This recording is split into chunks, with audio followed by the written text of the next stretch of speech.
We live. Yo, live Play in here. the music. Good evening, everybody. Welcome to the.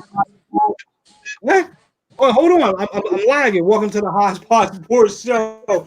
We tonight for you, man. We got gas sports in the chain reaction, man. My friend that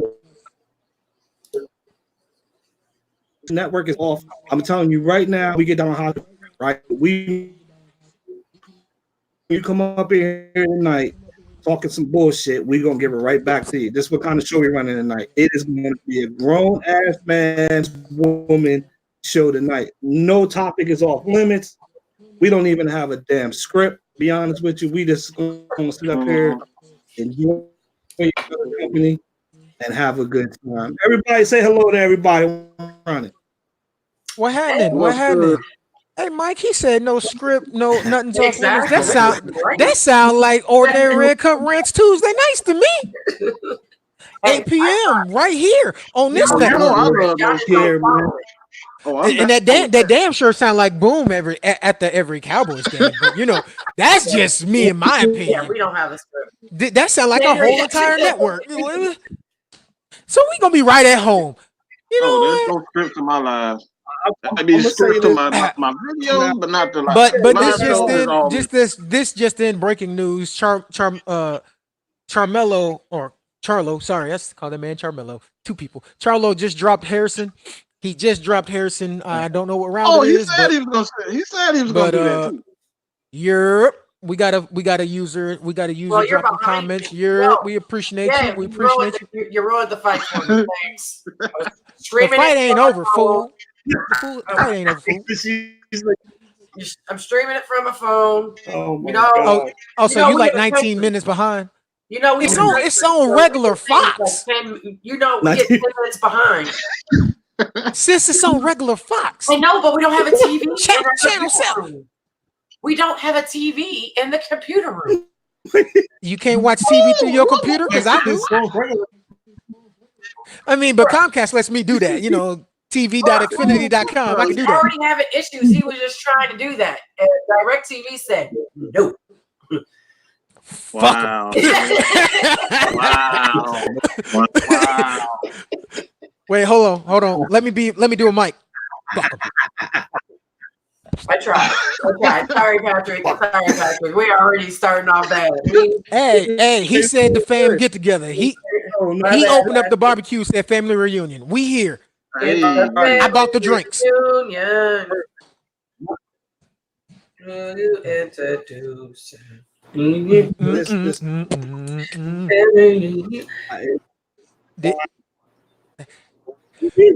it not on our? We'll do once Sean. We will do 16 NFL picks.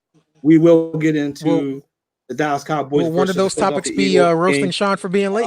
We will be talking. Yeah, absolutely. We absolutely will. NBA. Hey, it's a Red Cup tradition. I'm a big NBA head. We will talk some college football. I mean, I got LSU. You see it? Yeah. We do have some topics. It's just a matter if we get to them or not, and how we get to them, and then boom, let you talk Cowboys, so our audience could get experience to you.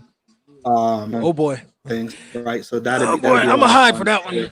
Then let you guys talk about your respective shows as well, so our audience knows when to tune in to you guys and things like that. And I did invite somebody from too, so just waiting for everybody to go up here. Let's thing crank. Well, I know. Why can't I? We are humble ghosts. We are humble guests on your lovely show. So this is literally your baby. This is your ship to God. Oh, shit. We just gonna act up along the way. You know what I'm saying? Yes.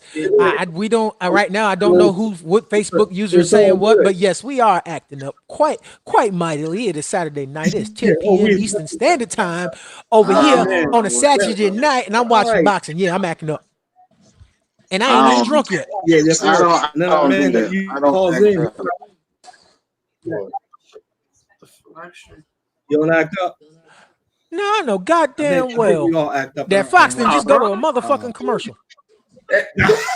No, we don't act up in here. We don't act up. commercial. Who? Us? They don't act up. No. I don't know what he's talking about. We don't do this acting up. See, you better be glad Sean and Dre ain't here, or to be a real acting up.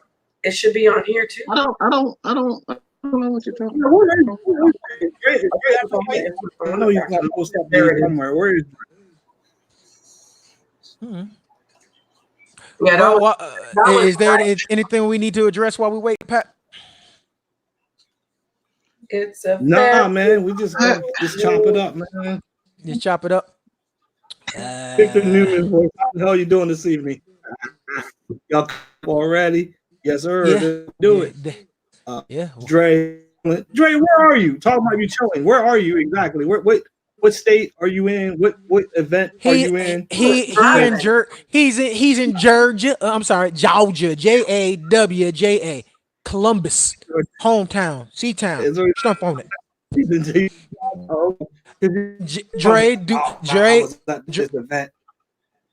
Dre, look at me right now. Do not try to fuck with the OG. Do not. Oh, yeah. No. Yes. Man, No. Try You there by yourself. I can't save you. We ain't saving you from Try it. Do it. I'm 2 hours away. Don't do it. Do it. No, don't do it. LaDonna, you gonna have to send the money for that hospital bill. I ain't got it. We broke. So I can send thoughts and prayers. let me ask you. Oh, did you just say thought? Did you just hit him with the right winger? Thoughts and prayers? Girls, thoughts. No, thoughts, like your thoughts. Okay, that's what I was trying to make clear. I'm not getting in trouble like people feel. Oh hell, Dre said he gonna get the skibbity paps. Boy. Yeah, I can't with y'all. Nope. I wash my hands. I wash my hands. Nope. You can't. Nope. Wait, why I got to? Wait. Whoa. Why I got to? No, he said she's gonna say thoughts and prayers. So you're trying to distinguish what thoughts she's talking about. Thoughts coming from your head or thoughts as in like the corner hole? The corner hose. I can't stand them. Well, they do sound the same. Thoughts. You know what I'm saying? Thoughts and thoughts. Let's get this show on the road. Back pockets. Thoughts in my pocket. Really, Mike? I don't think she gonna like that. I can't. Let me get back to my.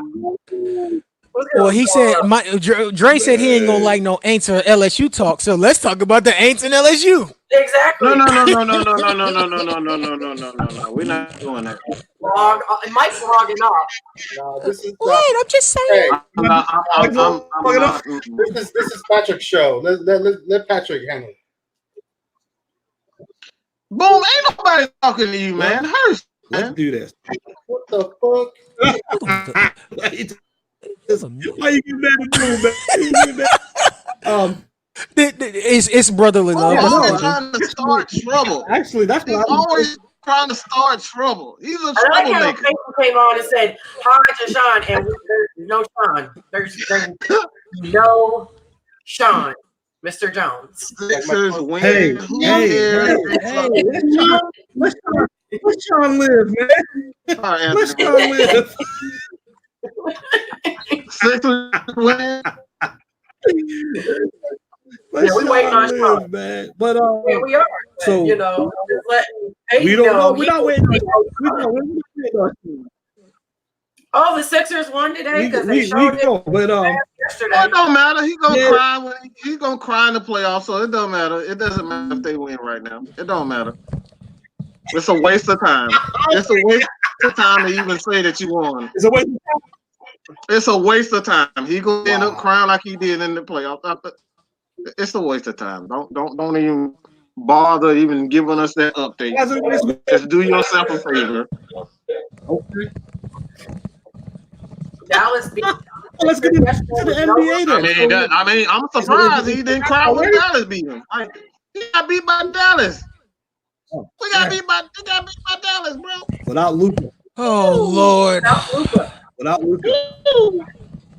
Without Luka. Come on now. Like I said, who's getting the chip? Wait. Anthony, who's getting the chip this year? Are you talking about Pringles? Like Pringles chip? Oh yeah, I didn't. Is he talking about the Sixers getting the chip? Yeah, let's go. No, he's talking about the Sixers getting the chip. That's what it sounds like. He's saying they're not getting it. He said the Mavs is old news, and I think he's inferring that the Sixers are gonna get the chip. The only chip I see the Sixers getting this year is a bag of Doritos. Doritos on the round. Doritos. Cool Ranch. That's what they get. Yeah. Wow. Well, I know the Hawks. Duh. Who do you think I am? Delusional? Get the hell out of here. Come on. I know we suck. That's how I know you suck. Cause you suck. Not to mention, you got our old not wanted center. I mean, Al Horford didn't know what he wanted to do. Ooh, Al Horford. What'd you say, Patrick? You definitely gonna lose now. What'd you say? You definitely. He trying to figure out who getting the chip too. He with me.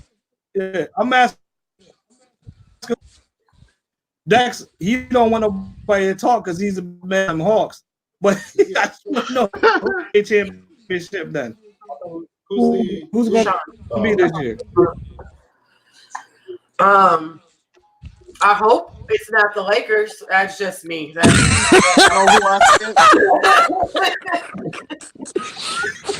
I hope it's not the Lakers, but the way they playing, I see it being the Lakers. I don't see it because Mr. Old Man, number 3021, he's gonna end up 3021. Damn, what? Mr. 30, no. Hold on. 3021. No, Mr. 30, missed shots. Mr. 30, I missed a shot in fourth quarter. Mr. 23, I've been looking for another superstar. Mr.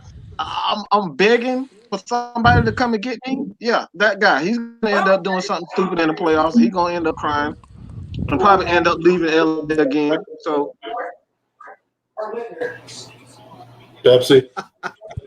Is he talking about Dwight? Who you got in the NBA? I mean, stop it. Who? Who got who in the NBA? NBA chip. NBA chip based on the way that Anthony Davis is playing. I got the Lakers right now. There's nobody who can really stop him. The Bucks can't beat the Lakers 7 games. We're talking about right now in the play. We talking about. Matter of fact, right now the Sixers can't beat the Bucks in 7 games, and the Bucks damn sure can't handle the Lakers right now. We talking about the regular season. This crap don't mean anything right now. It doesn't mean a dang on thing. Well, but our illustrious host asked us who we had for the chip this year, and unfortunately and reluctantly, I got the Lakers. Because of Anthony Davis. Just saying that because he got the same he got the same name as you. Stop it. I ain't worried about that clown, man. Stop. You know what, Mike? Sip your drink and shut up.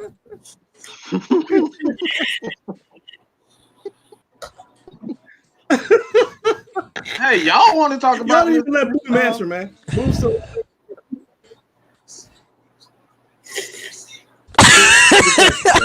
He sipped his drink. Let's go, Boom. What's on your mind? I'm waiting on y'all. I don't really care for the NBA, so whatever. Understandable. I'm Like with the only, you. player I watch in the NBA is Luka. So he's in the news every day here in Dallas. So that's the only player I watch. So Hey, I know who I watch is only Vince Carter, so I'm only here for Vince Carter. After Vince Carter retires, I might be retired. Yeah, you already know that. Who said something about Rockets? Hold up. I gotta check. I have not watched a full game of. Yesterday was my first time watching a full game of NBA this season. The Rockets. Hold up. Who said the Rockets? Rockets. For fans. Yeah, that's Rockets. Yeah, good luck with that. I don't see the teamwork between Russ and Harden working in the playoffs. They both need to let the ball too much for it to work. Pull up in the picture and put it next to Mike's face. They're twins. Plus, we all know that the playoffs is James Harden kryptonite. So, yep. Are you literally calling Mike Kawhi again? Yes, he is. No, you just like it's really. Well, Jeray's the one who pointed it out, and since he pointed it out, you ain't living it down. I pointed it out a long time ago. Well, you heard that, baby Kawhi. She pointed it out. Yeah. Now be quiet. Hey. No, we're not calling you baby Kawhi. That ain't happening. Oh shit. What the hell is Boone doing? Oh my God! This is what I gotta know, right? I heard it mentioned that we can't talk. No. LSU. Put it in the. Why can't we talk LSU? No, I thought he was like put me on talk about some. That's what I. No, go. Nah, Dre was talking about his father because his father is from the Shreveport, Louisiana area, and he is a Saints fan and LSU fan, and he gives Big Bro hell all day, every day. There should be because they started it. Do it. Send it to Mike or send it to Dex. No, just share my screen and boom. What? Mike being Kawhi? I know, but I need him up on there. That's why. Oh, I could do that. All right, put Mad Mike up. All right, fine, Mad Mike. There you go. Whoop. I don't know. Yeah, I got him up. Yo, wait. All right, let me work this out. All right. There he is. Mad Mike. There. Boom. That's twin. Why I gotta be the user though? Wait, what the hell's going on around here? What did you do? Man, you know you do look like Kawhi now. Can we move on, please? Thank you. Because what the fuck is going on around here? All y'all can go to hell for this, right? I don't look like no damn Kawhi, all right? You know what? Embrace it. You sure, man? Embrace it. Big Bro embrace Rusev. You gonna embrace Kawhi. Now get over it. You say it, Mike. What it do, baby? Gonna have him crush you. Say it, babe. Wow. Dre's going off in the chat, by the way. I see that about his dad's raggedy shirt. Somebody get Dre some help, please. Oh, ouch. Over here. I don't know if anybody caught that. Wow. We caught it. Look at Boom trying to cover up. We caught it. Is it fake? Is what fake? What they say. Hold on. Do you see? It's always safe. Mike Leonard, Kawhi, Anthony, listen. That's all coming from Dre. Dre, you drunk? No. He driving. He chilling. No, his ass is sober as hell. Yeah. Dre's driving and being an asshole. His voice to chat is fucking amazing. So be him normal self. Who the fuck? Kawhi Anthony Nelson, you a piece of shit. 28-3, never forget. I don't know who's commenting on that. I guess that the only thing I could think of is he choked on it. Well, I guess he's not sober. Let's see. I guess he's not sober. We'll take that back. So we got a hater amongst us right now. Is that what we got? The only thing I can think of is You gotta be boom crazy. no, that's gotta be Charles. That's gotta be Charles, because he's the only Patriots fan we know. Yeah, but how can he log into our little area here and control the comments? No, that's letting you know where it's coming from. That's us sending it out. Okay, then that's Dre, because no one else is doing it. Oh no, that can't be Dre. That can't be Dre. Unless it's Sean. It's Patrick. He died too hard. It's Patrick. It's not us. Patrick, you ass. Yeah, you ass. With a straight face. Right. Right. We over here interrogating people and doing some investigation and shit. And he's just like, Dre don't want to talk about Dan Quinn. I know what it is. About to go in and change the passwords right now. Right. I was about to. Who you telling? Turn on two-factor authentication. Yeah, who you telling? I was about to change the password, the card attached to the account, all that shit. Yo, For real, I should have hit. he said that was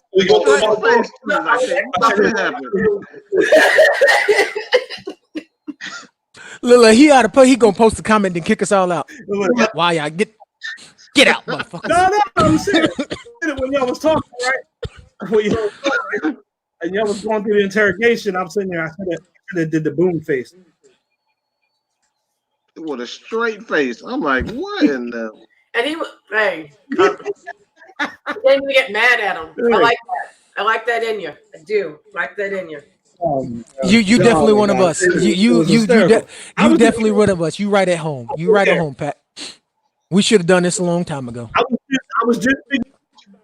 You should have. I was just thinking, Mike, what it do, baby? I was just piggybacking off what the comment that y'all missed. Sean said he hopes to be here in a half hour. Sean, whatever. No. Sean, we know better. Your ass ain't gonna get here no time soon. Yeah. If you want to ask, you really can't get the talk. It might actually be on time. By the way, Mike, that was Dre that said, "What it do, baby?" B. Jones said Charlo and Harrison are trying to kill each other. I mean, it is legalized violence. You know what I'm saying? Somebody dies. Somebody dies. What they're in. They just went to a commercial break, but I think it's the 6th or 7th. The 8th. I guess they're going to commercial. Going on to the 8th. Going to the 8th? Yeah, going to the 8th. There you go. Somebody watches way too much boxing to know that much. I'm just saying. So let's talk. I mean, college football playoff. Bro. You agree with the 4 teams that are there? Agree with the 4? Do I believe? I agree with 3 of them. I don't think Oklahoma was the 4th best team in the country. And it's not because I'm a Georgia fan, but there are some undefeated teams that just kind of got like. I do. So. Okay. Yeah, I do. I think. Keep going. One, I think Oklahoma. I think not Oklahoma, but Ohio State. I think they're gonna win it, man. I think Ohio State is gonna win it. I think. I don't. I just love their running game along with their defense. If Chase Young can continue to do what he do, I think I'm always running game and defense. You have that, you give yourself a chance to win any game, bro. I think that team that I can't mention is going to win. LSU. Oh, thank you. Yeah. I think the wonderful world of Tigers is going to take it. Yeah. So yeah, I got LSU. So y'all buying the Tim Tebow Jr. hype? That's what y'all buying? I mean, I don't see him as a Tim Tebow Jr., but I do believe that they're actually He has a better throwing stance than Tim. Right. Tim Right. He's got better mechanics. His release point is No, but Tim more crisp Tebow as well. was the real deal in college. But now I'm not talking about NFL. I'm talking about Tim Tebow wasn't a real deal. Tim Tebow had a winning drive. He wasn't a real deal in college. I don't know about that. And that's what I believe. LSU's got the most complete team. Well, okay, hold on. Let's back up there. Tim Tebow is the most winningest college quarterback. Yes, it is. I'm not even going to hate Tim on Tebow. Tim Tebow. about. Yeah, right. I mean, he was not a great pro, but he was a great college football player. Great. I guess I got tired of I agree. I lived in Florida around the Tim Tebow time, and so all we heard was Tim Tebow is at the door. Tim Tebow just drank some tea. Tim Tebow just went and got some groceries. It was too much. Right. And I live in Georgia, Atlanta. Right. Like and with Florida being a rival, we heard all the Tim Tebow. Yeah. Oh, Tim Tebow just took a dump and wiped his ass. Yes. Like, thank you. But I will say for 30 for that Tim Tebow team comes out, I want to watch it. Okay. So yeah. Let me back up then, because you said that you don't believe Oklahoma was the fourth best team, right? And I'm asking you specifically. Then, if Oklahoma wasn't in, who should be in? I would have put if it wasn't Oklahoma. I would have put a Minnesota or even a Wisconsin in over Oklahoma. They're more complete teams. Come on, they had two losses. You can't put a 2-loss team over a 1-loss team, no matter how you slice it. They've done it. They've done it damn near every year since they started this crap. Put Oklahoma in over an undefeated team, so they've been putting undeserving teams since they started this thing. But no, I was going back. Like you can't put. Oh Lord, now my nephew acting up. Dre, turn the show off. What he said. He said you can't put a 2-loss team over a 1-loss team, but they always put a 1-loss team over undefeated teams. Team. Of course. Yeah. Of course he scores. And I benched him. Yeah. No, they did that, and they left out Ohio State the 1 year, right? And, yeah. So and I'm glad you brought that, Boone, because my whole thing is that there's no criteria to this. It seems, right? Because it's not. Right? They literally are throwing darts at a board. I feel like whoever with the way the game spelled. Yeah, you knew that Oklahoma was getting in, right? With the way the championship game spelled. If Georgia had beaten LSU in the championship game, Georgia would have been the 4th team, and nobody would have had qualms about it. Yeah, but right? If Georgia would have beat LSU, LSU still would have been in. Of course, and rightfully so. Though LSU's the best team in the. Oh yeah, hands down, they're the most complete team, top to bottom. I think LSU, but complete. Somebody telling I think LSU's a more complete team than Ohio State. I truly believe that. And Coach O can coach circles around old boy up there in Columbus. Does that make them the most? I mean, and I don't know how they're gonna fix it. I don't know if expanding the 8 teams is the end ever, but it's just broken. Clemson gets in every they play in DC, but then Clemson shows up in these last 4 games, right? Like someone says here, right? But don't sleep on Clemson. They're getting disrespected. Are they getting disrespected? See, they when you lost to KU, how'd they get in? Kansas State. Sorry, they lost to Kansas State. How'd they get in with that loss? Who lost to Kansas State? OU. Yeah, because I mean, OU losing to K-State is like Georgia losing to South Carolina. That for us, that's a popcorn school. You're not supposed to lose to them. Yeah. So, but even so, they go by quality wins and losses, right? Right. That was an ugly loss. So how they get in with that?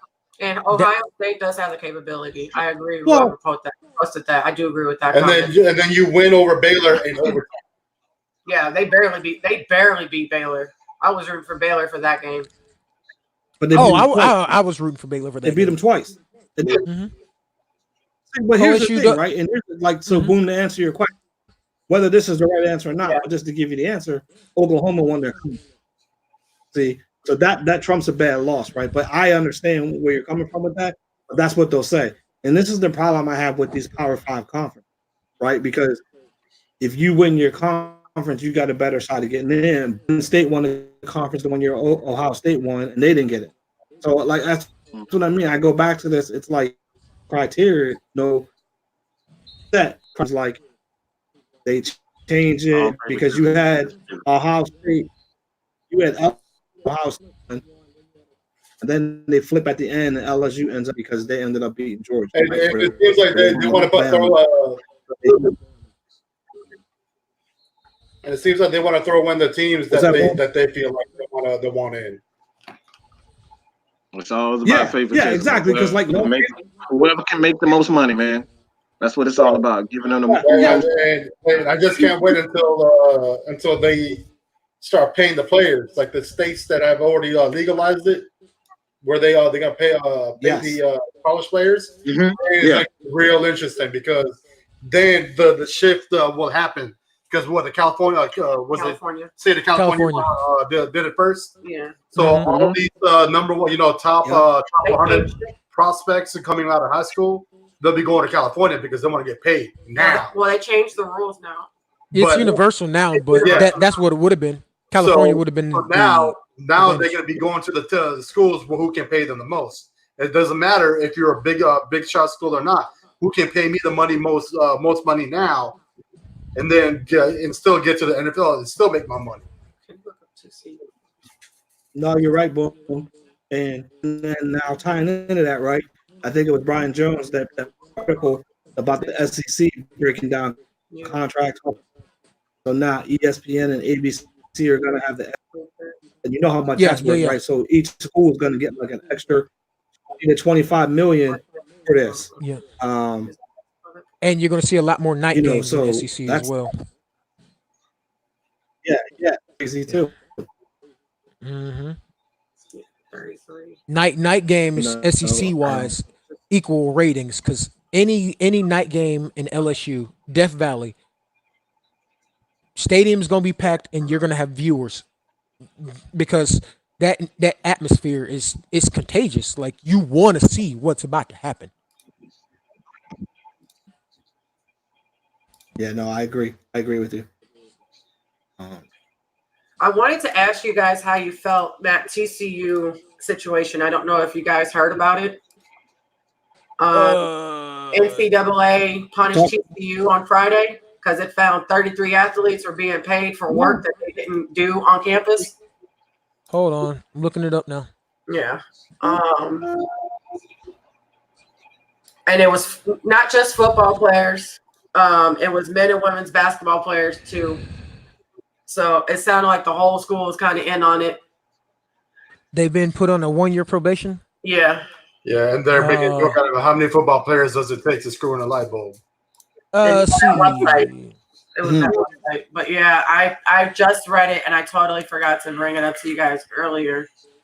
But I remembered since we're talking about college football. I'm looking at it. It's because the school self-reported, they got a 1-year probation. It covers football, men's and women's basketball, swimming, and diving. God damn. I didn't even know they dived out there. Y'all swim out there in Texas? Yes, we do. It's hot. Well, touche.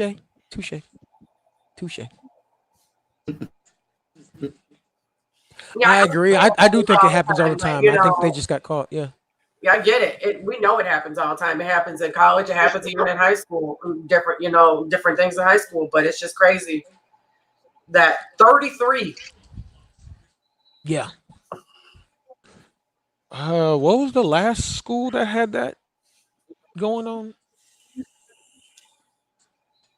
was another school that had a academic something. I can't remember. Missouri had art. We had our issue.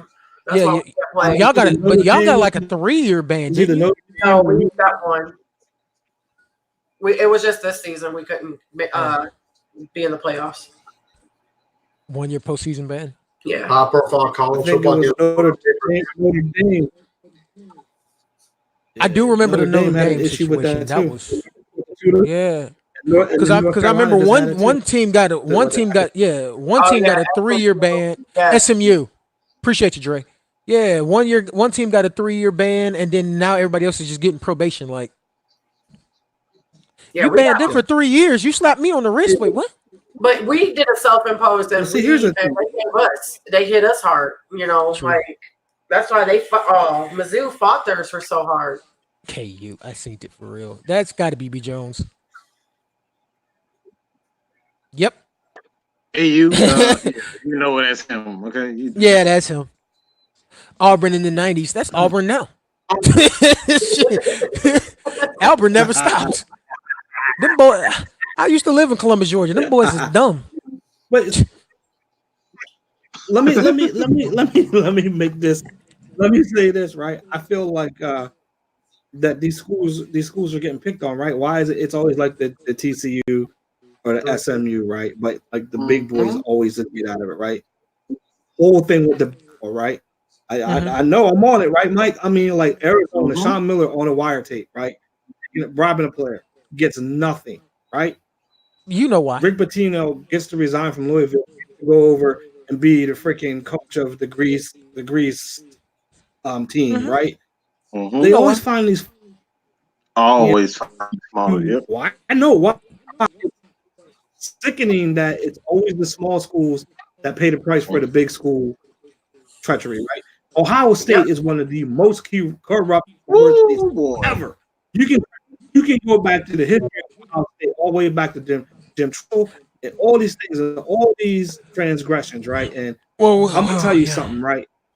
About Urban Meyer, right? And go back with me if you can follow.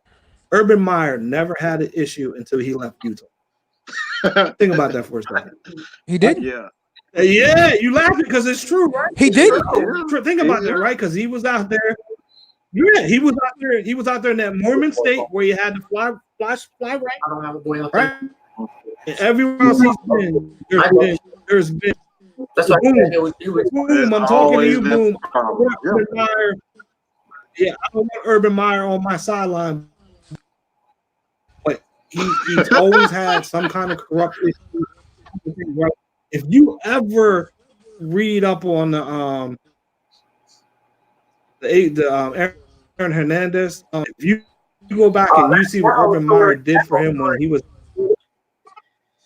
about how he got all his records.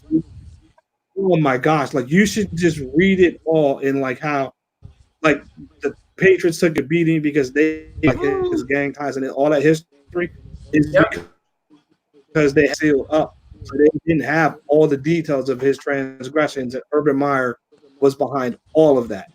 Yeah, and then if you read with this coach, right?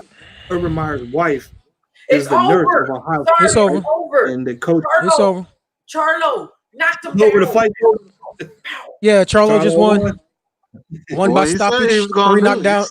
3 knockdowns in the 10th. Reclaimed his belt. They're gonna fight again? No. No, if it was a massacre, no, I would not give. Oh no, Charlo toyed with him all. Charlo toyed with him all fight, and then he was just like, you know what? I'm over this. This ends now. No, it's gonna need to get no, I don't want to see that. Well, somebody just won $250, so congratulations on your win. Yeah. Congratulations on the $250. Hey, it's a TKO. Yeah, he stopped him. He stopped him 3 times in third. Like he woo. He wasn't. That's why I said, Patrick. That's why I said what I said was I want to watch that 30 for 30 from that team because there was so much covered up during that era, during that time frame.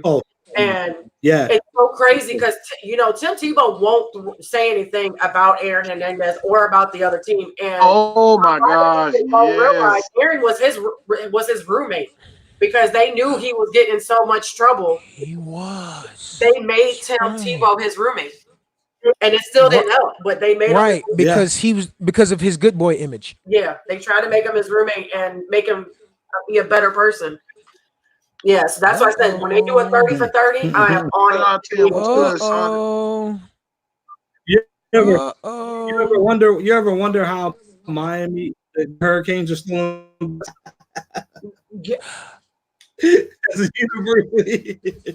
I'm gonna be quiet because my cousin was drafted out of Miami, so I'm gonna be quiet. But yeah, some of the things I've seen going to visit him, yo, oh boy, we ain't gonna talk about that because he fell off the family tree, and I can tell you that boy ain't the smartest. If you know what I'm saying. Hey, we had a guy named some of that came. Hey, boom. Hey, boom. Some of that came to Dallas, right, with the White House. Yeah, I'm pretty sure Dez didn't pass any of his classes. I'm pretty sure. Dez in Texas. I'm pretty sure. I have no comment on that. I'm not touching it. I'm not touching that, man.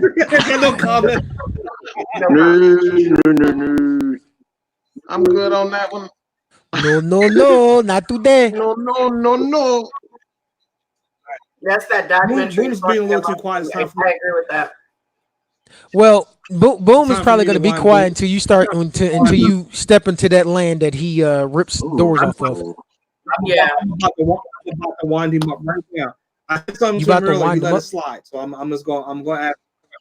I'm about to wind him up right now. Who's going to be the coach of the Dallas Cowboys next year? You got the floor, sir.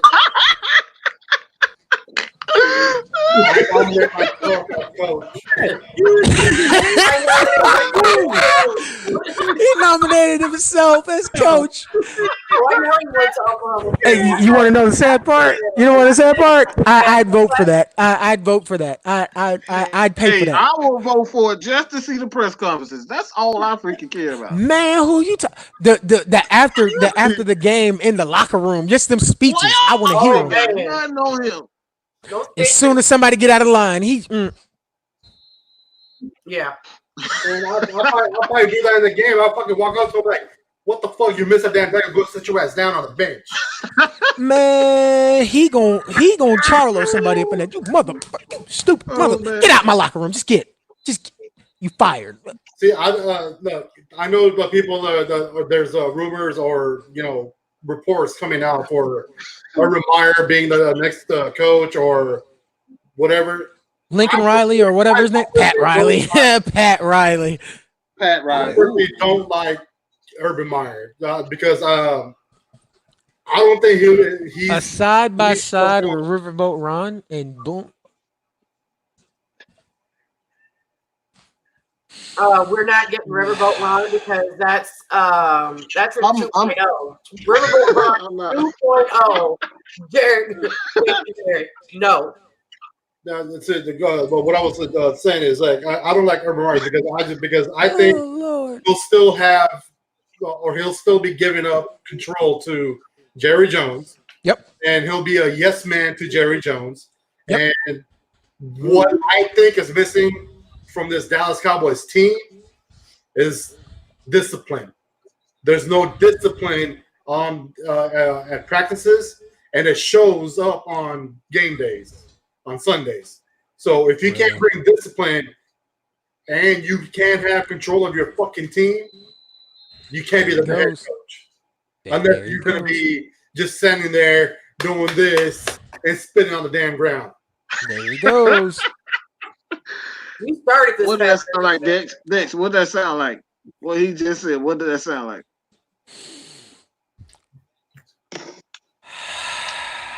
Yeah, that I get him. I get what he's saying. I agree with him. I don't. You really want the answer? Who he sounds like? Yeah, coach. That sounds like Vince McMahon in the WWE, but it also does sound like our situation because Dan Quinn doesn't really have no kind of power whatsoever. Yeah. Thomas Dimitroff has been fucking us for the last damn near 10 years. Yeah. But I don't know nothing. He just needs to go back to coaching defense. Yeah. But so boom. So who's gonna be the coach then? I mean, outside of you, who's gonna be on the sideline next year? Look, if it ain't boom, I ain't watching. But Ron Rivera, I think he will be a good fit because I know this person right here does not want him. But if you look at what he has done with Cam Newton, he has brought him up. And I understand Cam Newton still struggled, still has plays here and there, but he still has. He took him to a Super Bowl.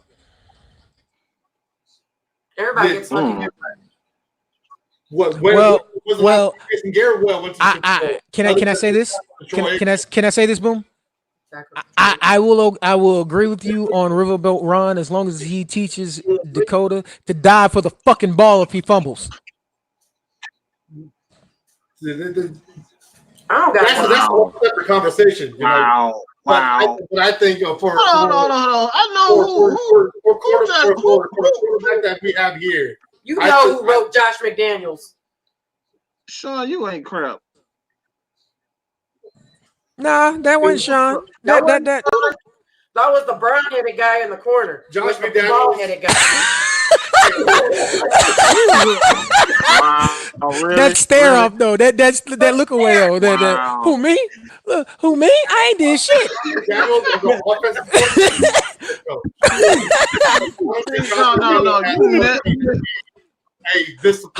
Hold on, Pat. This is what y'all do every week. We should have been did this shit. This is a. How we get it in? This is crazy. Like, okay. We're gonna cut it. You're right there. So Boom, I like what you're saying about Robert Rivera, and he's the favorite. He's the favorite of the Cowboys, but for me, I agree with what you're saying about the discipline and things like that, and that's why I'm a Josh McDaniels fan. I'm Josh McDaniels fan, but for the head coach of the Dallas Cowboys, is a good fit. See, I think Josh McDaniels will be a good offensive coordinator. You're a good ass kisser. I can tell you that much. Mike, I'm gonna go ahead and say it for you. I'm gonna say it for you, Mike. Mike, I'm gonna go ahead and say it for you about Josh McDaniels because I don't need you saying it in your way because we might lose the little bit of viewers we got. But with Josh McDaniels, you have to worry about loyalty. Like Josh McDaniels has a history of getting offered jobs, taking jobs, and then running right back up under Bill Belichick because I can't do it. I understand that. And that's why I don't like him as a person, but I think as a coach, he would be good. So I'll put it like this, right? Because to be honest, I don't wish what the Falcons went through on no team. Nobody deserves to be Bobby Petrino. Well, is he really a coach? This is what I'm saying. Yeah, he's a coordinator. He's an offensive coordinator. You sure about that? Yeah, that's system. You sure about that? I'm positive on that. That's the only thing. You sure it's his scheme? Yeah. Yeah, it's his scheme. That's the only thing Bill Belichick gained with the offense. But so I'll say this right. If we believe that has all talent that they appear to have on paper, right?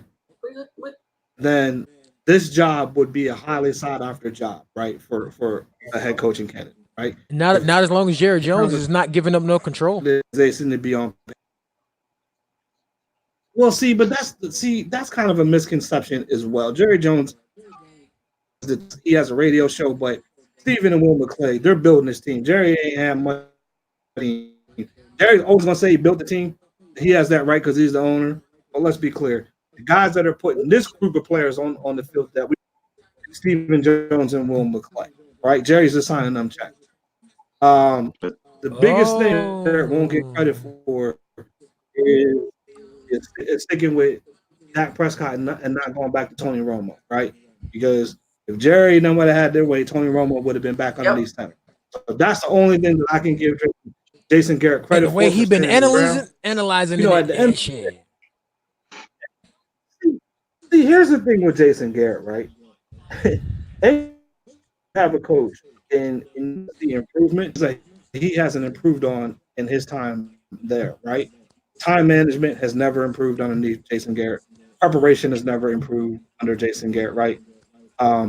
can you really say anybody has really developed or blossomed under Jason Garrett, right? Bringing in grade A talent, right? So you're telling me that you drafted Dak Prescott in the 4th round, and truth be told, that was a quarterback that they were going to draft the whole time. And you guys know that living down there. You know Dak Prescott was going to be a Cowboy if you follow, right? No matter what anybody else told you, it was always going to be Dak Prescott. He fell to the 4th round. Do you guys know why he fell to the 4th round? I'm not sure. I mean, you know, but something in the scouting report, right? I knew it was something about a scouting report. He got in a little bit of trouble. So everybody is it the one he got that DUI? Remember, he got the DUI. Okay, yeah, yes. Now I remember. Yeah, remember he got the DUI coming out, right? Everybody like forgets that thing, right? You know, everybody forgets Brett Favre was Prescott had that DWI. That's kind of why he fell, right? So there was never going to be anybody else drafted Dallas besides him. They met with him, they worked him out privately, but his first 3 years they were decent, right? But they weren't what you want to see. But now all of a sudden he has a spike in the 4th year, and you're telling me that's all due to a play caller change or John Kitna coming in as a quarterback, or is it due to the contract situation? You can draw your own conclusions on that, right? I'm a fan of the kid. I think it's because the contract. That fight on the beach too. That's what I was thinking of. There was that fight on the beach. That's what I was thinking of. That fight. Yeah, he did have that Dre fight on the beach. stay trying to hand out skibbity paps, boy, I swear. Remember that fight? Yeah, but now remember that fight on the beach? That wasn't him. Remember, he got jumped. Yeah. So like he didn't start that, or remember like one of his buddies or somebody he got jumped in that. Yeah, that probably had a little something to do with it too. So, you know, I think yeah, boom. I agree. They do need to bring in somebody that's going to be disciplined, and I think they do need a defensive-minded coach. I think offensively, anybody can come in and get that offense to click to the way that it should be. Maybe just a little bit more creativity week to week is needed, but we definitely need somebody that's going to coach the defense, right? And I'm going to talk to my left-hand corner. When his coach gets fired, I would love that guy to come and be the defensive coordinator. Hold on. That's you. Wait, whoa. Hold up. Time out. I got this one, Mike. Hold up. I got this one. Hold up. Time out. So that little thing with all the hair in the bottom right corner is trying to steal my quarterback. You trying to steal my head coach. So y'all just want to be the Atlanta Falcons of Dallas? Come on, man. Everybody trying to steal Matt Ryan. I am. Yes, she does. Yeah. I love Matt Ryan. What you got against Matt Ryan? I love Matt Ryan. What do you have against Matt Ryan? So why would you say it like that? Why would you say it like that? Nobody wants Matt Ryan. I want Matt Ryan. Okay, let's talk about it. Why say what? See, y'all skibbity. See, y'all skibbity paps. Y'all skibbity paps. Why wouldn't you? It's a question. Well, no. Why? Don't answer the question. Why would I want Matt Ryan? LaDonna, please expound on this situation because you. I have to explain. Matt Ryan is Kirk Cousins. Because Matt Ryan is Cousins. Matt Ryan is one of the most top consistent quarterbacks in this league. He just missed his first 2 games out of his whole season this year. And that's consistency. He's always had over 4,000 or 5,000 yards every year. He's always been in the top 5 for like the past 5 years, but it gets overseen because either their team's not doing good or New Orleans Saints are doing great. Bruh. I don't care how many rings. Yeah, if that was the case, Dan Marino wouldn't be talked about. Or Tony Romo. Tony Romo has always been. We wouldn't be talking about half these greats because they didn't have. Because of a ring. Hell, we wouldn't even talk about Jason Garrett if it wasn't for a ring. Mm-hmm. So Jason Garrett got a ring. Again, why would you even mention Matt Ryan in the same breath of Kirk Cousins? Like you drinking a little bit something too hard over there. Whatever you drinking, lay off of it. That's like putting Dak with Wentz. Okay. That was disrespectful. Come on. You putting Matt Ryan and Carson Wentz and Kirk Cousins in the same breath? It's Patrick. You got some explaining to do. Yeah. Whoa, wait a minute. Did I black out? Did somebody mention Matt Ryan and Kirk Cousins in the same breath? Yeah, he said Kirk Cousins. He said Kirk Cousins or Carson Yeah, Wentz. I did. One of the two. I did. I want to hear your explanation on why Carson Wentz did not come out my mouth. Carson Wentz did not come out my mouth. But Kirk Cousins and Matt Ryan, they're the same guy. You look at the stats.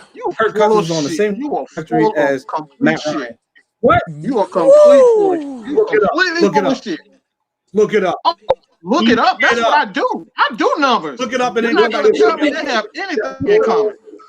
You're not going to tell me they have anything in common. Some numbers. I will murder you with these stats. Go for it. Look. I promise you. Look it up. Y'all. Oh, you want to come? Matt Ryan drove all you do want. this all day. I'm looking it up. Oh, you want to do this? He has not accomplished a damn thing. Matt Ryan. You can keep Matt Ryan. I don't want Matt Ryan as my quarterback, and I'll tell you that today, tomorrow, next year, 10 years from now. You're getting a team to a Super Bowl and winning MVP. What is NFL record? Okay, NFL record: 13 touchdowns, 13 receivers with touchdowns. That's an NFL record. Okay, how many game-winning drives?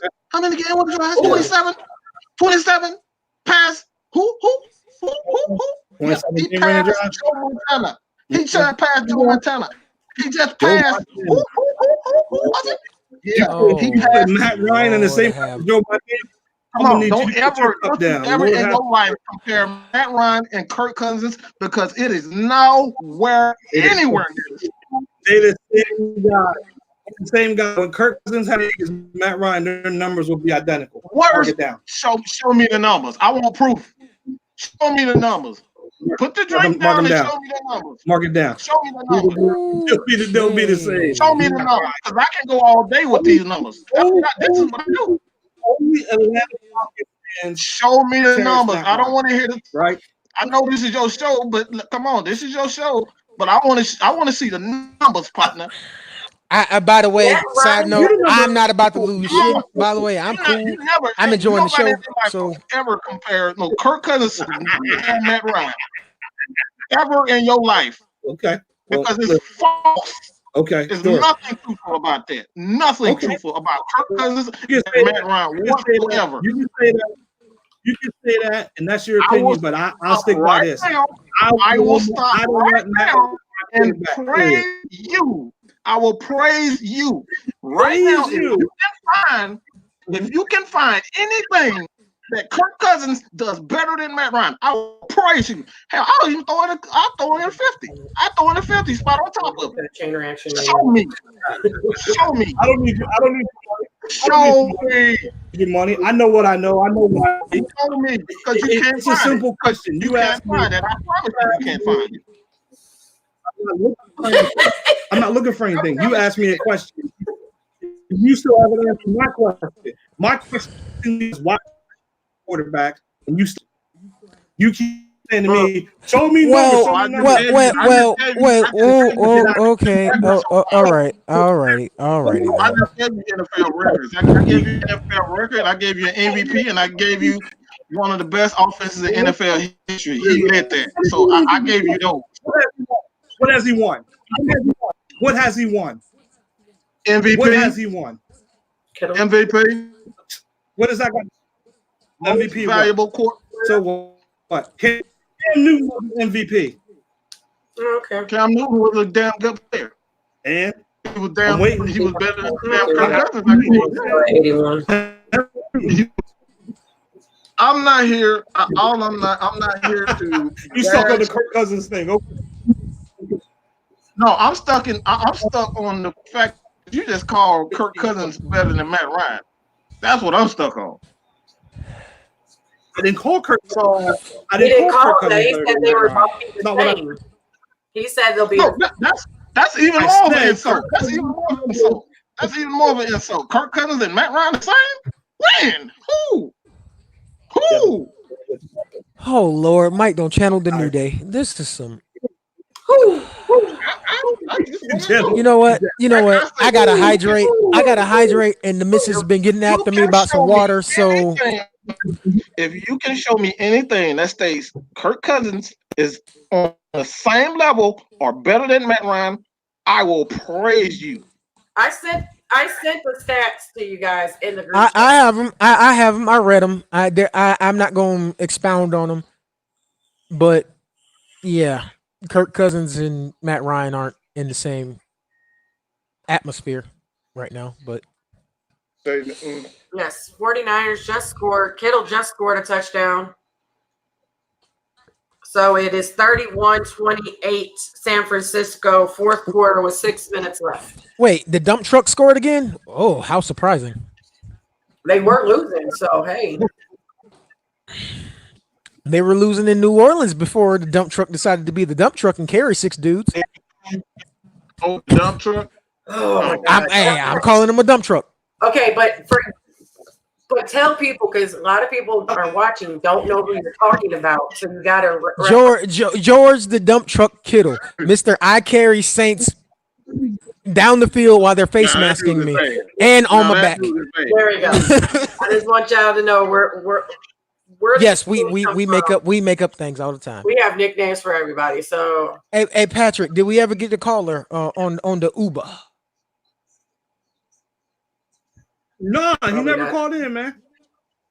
Oh, I'm sorry. I'm sad to hear about that one. I'm laughing. I'm sorry. I'm kind of laughing at the little thing LaDonna sent. Yeah, I'm more laughing at the message LaDonna sent us earlier about IT and why he went up. Yeah, because Patrick asked. He asked why did he jump in the stand. Well, there we go.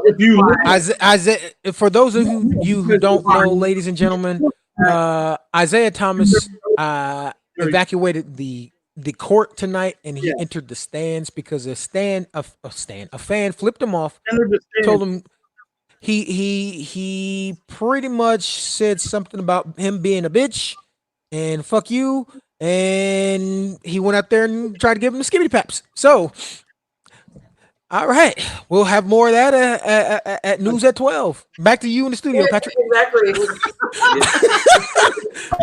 I'm reading that right now, man. It's like, let me ask you guys that question, right? Since you bring that up, let's change that.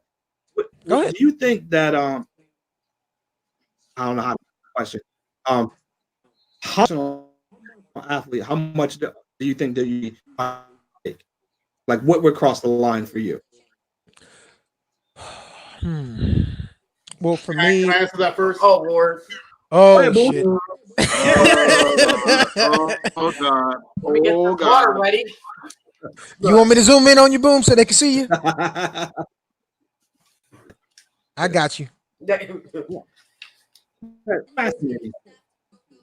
Look, but how much as a professional athlete can you endure? As a professional athlete, you should be zoning them out. You should be focused on your game. You shouldn't have to worry about what's going on there. Now, if one of them touches you, you go, bro. You go, bro. Right. Yeah. Did you see Boom's face change when he said touches you? But yeah, he was thinking about go right now. But with them, I love Mike's face. With them talking, that does not affect you one bit because you're not paid to listen to them. Okay. You are paid to listen to your teammates and your coach. That's it. No one else. So if they're over there in the stands talking shit about you, you don't hear them. You're not supposed to hear them. So if you let that talking get to you, the next game, your next opponent will do the exact same thing in their stadium or in their court or wherever the game is going to be. Because now, if you were willing to fight that fan, you better be willing to fight that player. But guess what? You're going to be suspended because you went to the stands to confront a fan. You will be suspended and fined when you go against another player. And don't forget, when you fight that other player, that player has 52 other guys or 22 other guys backing him up, and they will jump in. So you have to let that go when you hear it from a fan. But if you hear it from a player, that's a different story. But you still have to let it go because you're not a fighter. You're over there to play a basketball game. You're here to play a football game. So you have to let it go. You can't let that get to you. If you can, you're a weak-ass player. I mean, I'm not trying to say Isaiah Thomas is a weak-ass player. He's not. You gotta hold your He has done great things for what he is. But you should not let that happen or get that to you for you to jump in the stands and get them. You should be able to just let that go because those are fans. Every fan to go and talk. You go to the Cowboys game, Cowboys fans talk shit. And how many reports have you seen where a Cowboys fan has gotten into a fight with another fan, or Eagles fan fighting a Cowboys fan, or a Redskins fan, or a Giants fan? Y'all ain't the Raiders. But I have Get outta here. But I have to ask because you're bringing up fans and you're bringing up football. You can't really bring up football like to the Bible situation. And hear me out because right now we're living in a world that fans are getting ballsy in NBA. Yeah. They are getting ballsy. So I get his question and I get what you're saying. Like you have to listen to other people, but there's only so much you can take from these ballsy ass fans. And they think they're protected. But one day, because I've said it to you guys, one day they're going to catch the wrong. They're going to catch the wrong. They're going to catch the right player on the wrong moment. Yep. Mm-hmm. And the thing with the NBA that other people keep forgetting is how fucking close the fans can actually be to the court. Yes. I worked for the Hawks. You literally can walk down the stands, take 2 steps, and be on the court while the game is going. If security don't stop you, you can literally walk on the court. And security is told not to truly stop you if you get past them. I understand all that, and I understand what you're saying, where the fans are getting policy and they want to touch their limit. And yes, there will be one day where there's gonna be ramifications because there's gonna be the right guy. One day we will hear about that. That a fan said so and so to so and so player, and that player basically knocked him out. True. Well, one day we will hear that. You're gonna find the right player. I mean, it's almost happened up in Utah and Oklahoma City a few times because they've been getting hella racist up there, and them players is done with it. But you gotta remember, IT just a comment. IT hasn't been like Ryan said. IT hasn't been right since his sister died. Yeah, so, I mean, and that's another thing you have to realize is when that mental state is compromised, leave them the fuck alone. Yeah, you talking about people with think straight. He's not one of them. He hasn't been since his sister died. There's a new player. I'm not saying a damn thing to. Even if I saw. Oh yay! It's going to rain in Georgia tomorrow, all over the state. Yeah, he hasn't been right in a while because someone gave you. And called you to be though. That's a little. Because for me, you calling me a bitch is not gonna bother me. But at the same time, when you're in the heat of the moment, your adrenaline is flowing, and you know he's already got an altered state of mind because he lost his sister. That might have just been the tipping point. Do I condone it? No. First one done that. What I'm saying is, true. It's a fan in the stands, right? The fan is paying money to come heckle you, right? That's what they do. So if he's not saying something about his family, or if he's not touching him, I think some of the stuff that's pretty common. How many on the court? How many times is he being called a bitch by the opposing player on the court? Why get mad at opposing players? Most of the time, the opposing players don't. They from what I've heard lately is the opposing players don't really jaw at each other much anymore. They might jostle and hand check and all that, but they don't really make personal insults at each other anymore because there's so many of them are actually friends off the court. They don't fuck with each other like that. But you know what happened. Oh yeah, of course. I'm trying to make just upset because he's playing in Washington. Washington is horrible, and then you're going. They are dumpster juice. The worst places to. Yeah, you know what I mean. So I mean, I get it. I think there it's right. I think you do have to tune out certain stuff, but you know something. What defends one person is not going to defend them there. That's true. That's true. Fully agree with that. I agree with you. I believe it is a you know what I mean? That understand that is a little like suspect. Yeah. Talking about like the brawl in the palace. You don't remember that, right? The malice in the palace, yes, sir. Someone's gonna. That's the thing. I think with the IT, right? And I think the thing with IT is like you said, it's a culmination of all of his things going on at once. You know, the sister issue where she's not coming back, so that's always gonna bother him. You're playing for Washington. Y'all are as shitty as the Hawks. Let's be real about it. Y'all suck as bad as us, except for we're missing one of our key parts. Y'all just suck. There's that. And then, you have other aspects that's going on. You probably getting chirped at every game, talk about you used to be good in Boston, yada, yada, yada, all these other personal shots. And he probably just lashed out. However, I agree with y'all, you gotta temper that because my black behind is a Marine Corps veteran, and I have to hold my temper in check every day because if I let my shit go, half of the city's gonna be like, well, this just in, angry black man on rampage, more at 11. So yeah, I get it. I mean, I don't believe he needed to be going up in the stands trying to hand out skibbity paps. Thanks, Dre, for saying skibbity paps all day. But he did, and Adam Silver is probably going to come down with some swift vengeance because ever since the Malice in the Palace, pretty hard. He ain't been for that shit. And let me say this, man. Like I'm the type of person. I'm the type of person that I try my best. Kind of hold my temper, man.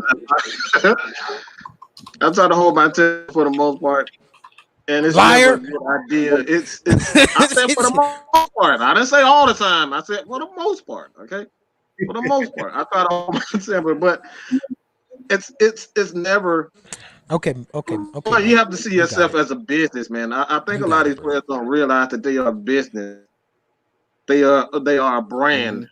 And you can't get your personal feelings and things, man. And I think that's what players. Yeah, they are human, but you can't go like we saw Michael Jordan in the Pistons. These guys never went in the damn stands fighting fans. Like, yeah, they might have pushed the fan here or there, but these guys are literally going in the stands and fighting these dudes. Like, you can't do that, especially in the day and age. Especially in the day and age of social media, they might have done things outside that we've never seen because it was not really cameras to kind of record that type of stuff. But in this day and age with social media, you cannot do it because your ass will be on, World Star. Yeah, about to say World Star in a hot second. Yeah. In a hot second. So you can't do that. You're a brand and it's ignorant. I understand it, but you can't do that. You can't do that. You're gonna meet the wrong person or the right person, depending on what it is, at some given, any given time, and they're gonna give you the business. You're not gonna like it, whether you're a player or you're a person. You just gotta stop, man. You gotta stop it. Go back into the 90s where Spike Lee was, sitting courtside every single day. Yep. And he was jawing off at the players. What was those players? Man, Spike Lee used to give Reggie Miller the business. The business, yo. And Reggie Miller, yes, he barked back at him, but he never went up to him. Yes. So, I mean, if think about it, Spike Lee would not hold his tongue. Yeah, but Reggie Miller would have stomped Spike Lee little ass out too. The 4'7" midget. He would, but he knew. Reggie Miller knew every game in New York he was going to get that. He was going to get that. I think in his documentary he said he looked forward to it or some shit. Yeah, you know what I'm saying? It was a sign of respect between them two or something. Yeah, but now you're getting fans just saying outrageous things and they don't think that they don't have any consequences. Like y'all are keyboard warriors, because don't get it twisted, because you're gonna, like I said, you're gonna catch the wrong player the wrong day, and you're gonna catch those hands. Well, we did had a user that commented and said the Bulls and Knicks did actually fight in the stands back in the day, and David Stern was in the stands. That was Brian. That was Brian. With David Stern, the commissioner at that time, in the stands.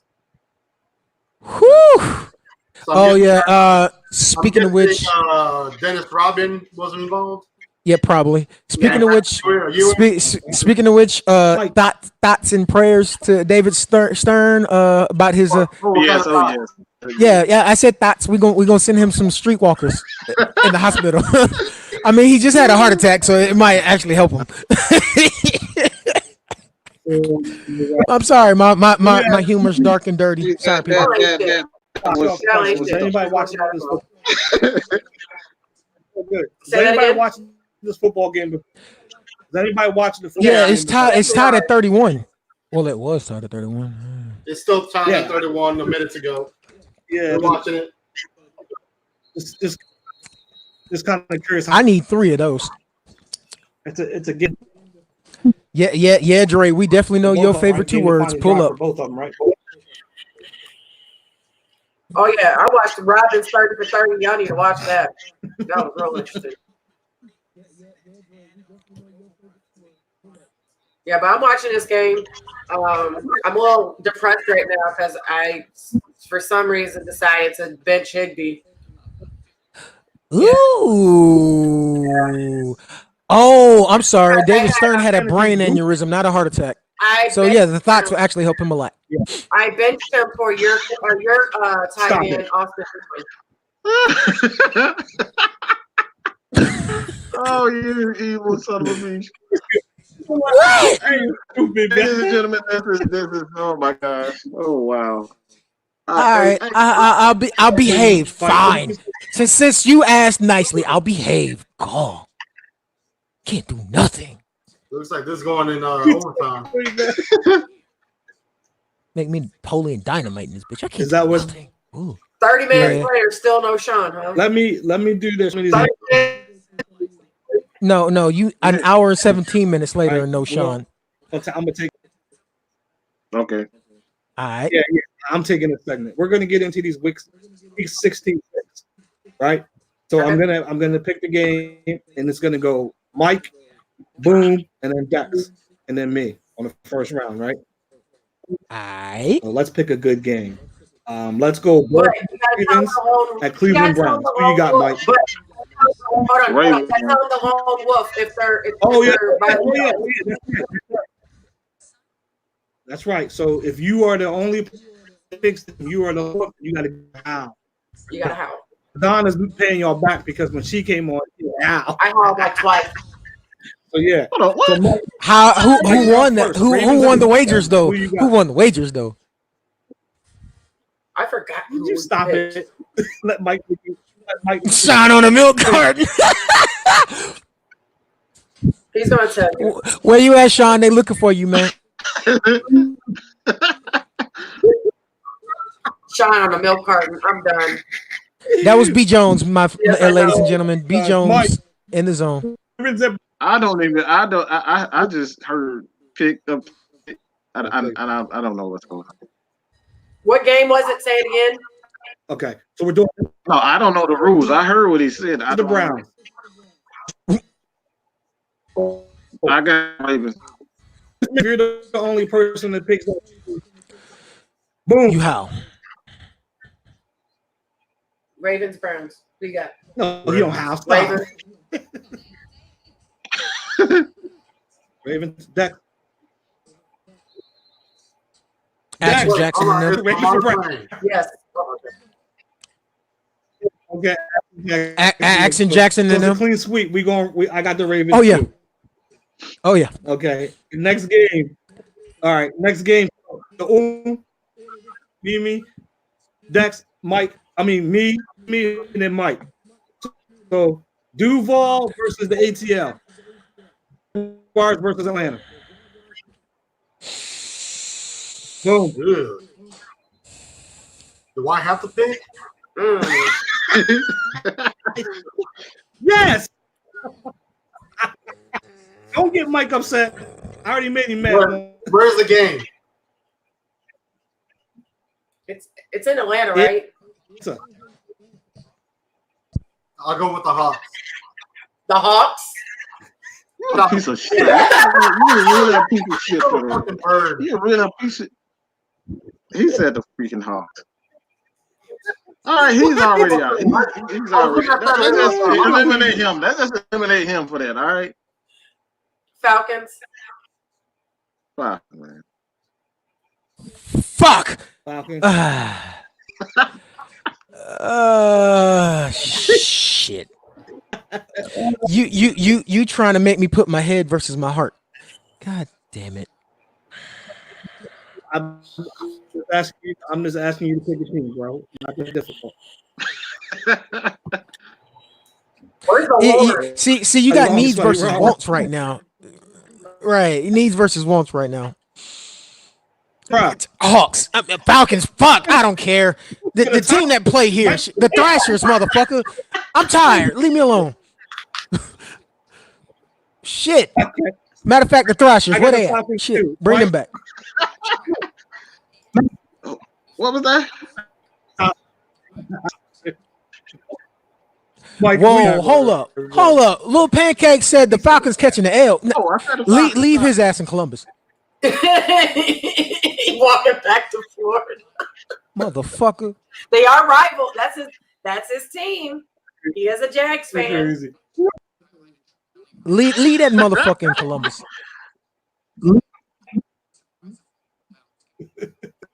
Come on, let Mike make his pick. Oh, that's fine. Falcons all the way. Falcons all the way. Yeah, I'm sure it is. So next game, it is going to be Falcons all the way. Dex, myself, Mike, and then Boom, and then me.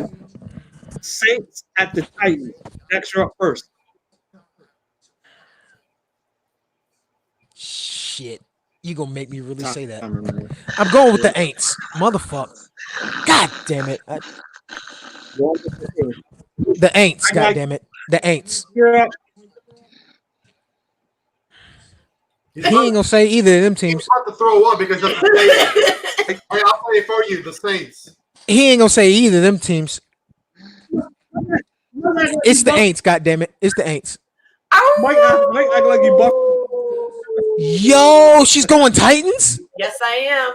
Oh my! You going with the Titans? Yes, I am. Yo! I'm going with the Titans. I'm going with the Titans because I think they have a pretty damn good D, man. There's something about that team.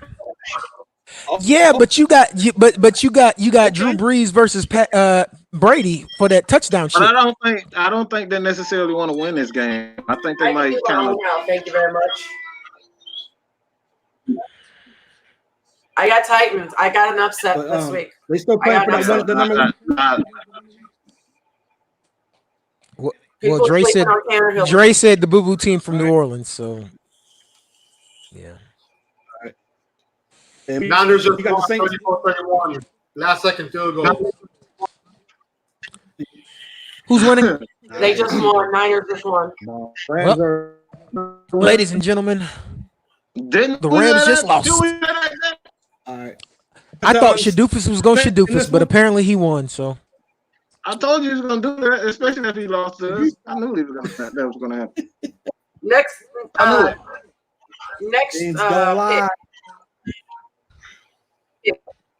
Next pick. I was just trying to make sure that I got the pick in. Next pick. All right. The next pick could be it's going to be the Kansas City Chiefs at the Chicago. First this time, I'll take Kansas City. Mike. I like Kansas City, man.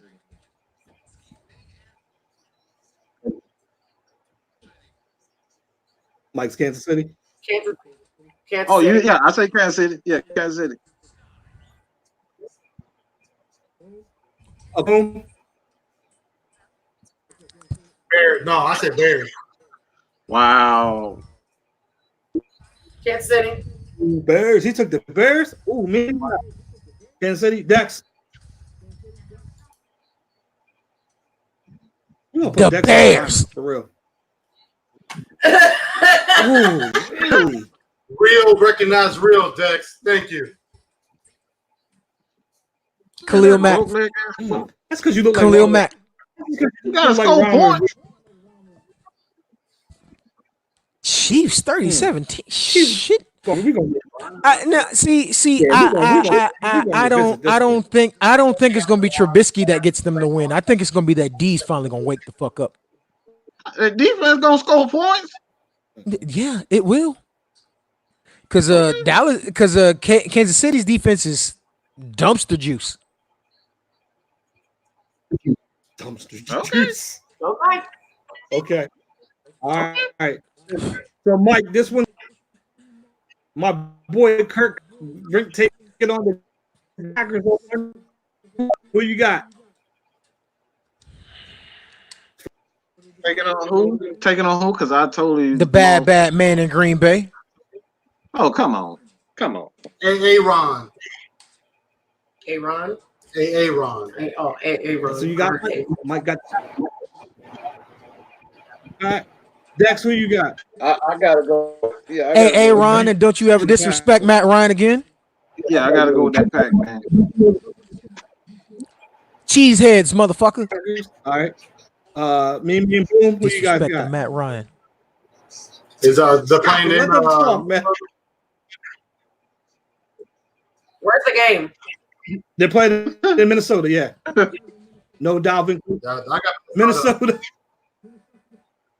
No Dalvin Cook, so yeah. I got Minnesota. And You got they don't have Minnesota? Aaron Jones either. Yeah, so I'm gonna go with Minnesota. Aaron Jones is out. Okay. You tell me the dates. I know. I didn't see that one. So I'm sitting here like I think he just created that one. I thought I saw something, but he's not. No, he's playing. So I'm going to choose the green team. The green team. I was thinking about it, but As much as I want to hear you, she said. As much as I want, I can't let you do it. I'm going with Minnesota just because they're the home team. Oh, yeah. I want Ohio. Look, I got something in Minnesota, but I'm not that damn drunk. They are 12. That was Dre. That was Dre.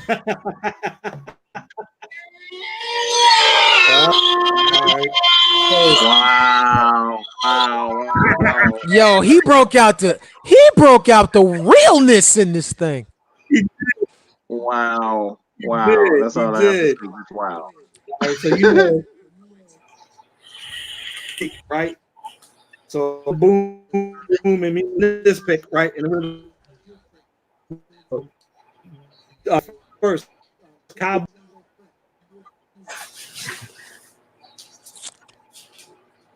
Get your ass back.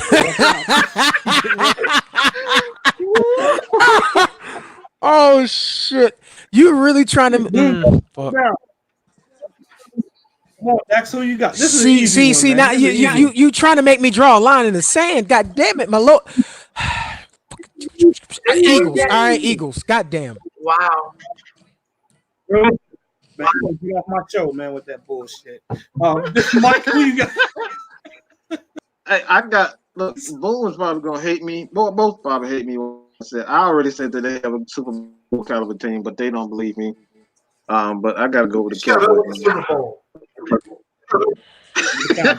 All right. Well, you know, my squad has been giving me ups and downs all year, but I know it's the better team and they own the NFC East. I'm going with the Cowboys. I'm gonna throw it. Need pontificate on this all I you want. say Cowboys by 3. Wow, really? Yeah.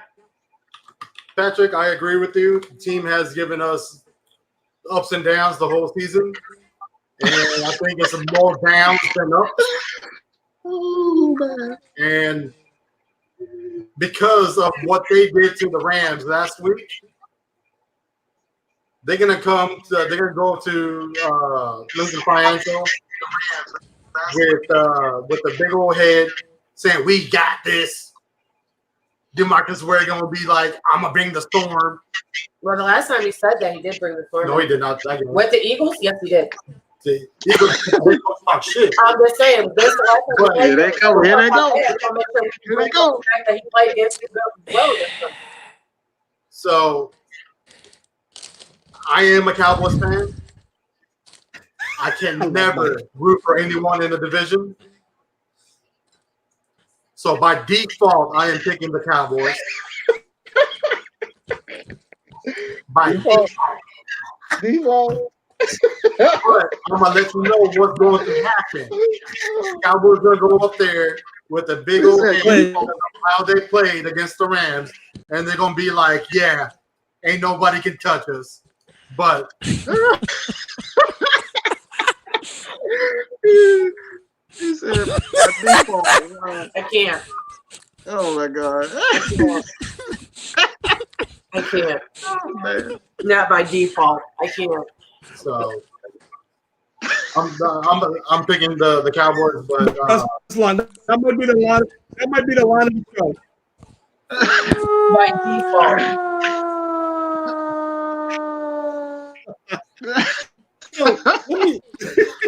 So you have one over there, Ted? So Mike, you said something. Dre, stop. Dre, stop. Please stop, Dre. No. Please stop, Dre.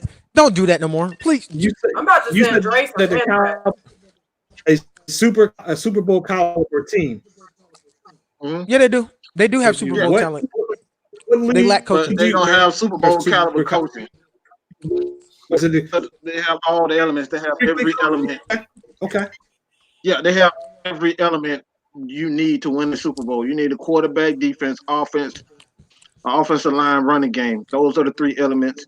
And if you want to add in some extra, they have decent linebackers, they have decent corners, and they have a number 1 receiver, Amari Cooper. So when you and semi-decent special teams. Don't forget special teams. Yeah, and the special teams. So they have every aspect of a Super Bowl kind of a team. But when you throw in that coaching, there where the problem lies for me.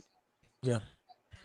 I've studied. Mike has had me study film. Mike has had me study film with him, and I came to the same conclusion he did. They have the studs, top to bottom, on the team. The coach can't do his job.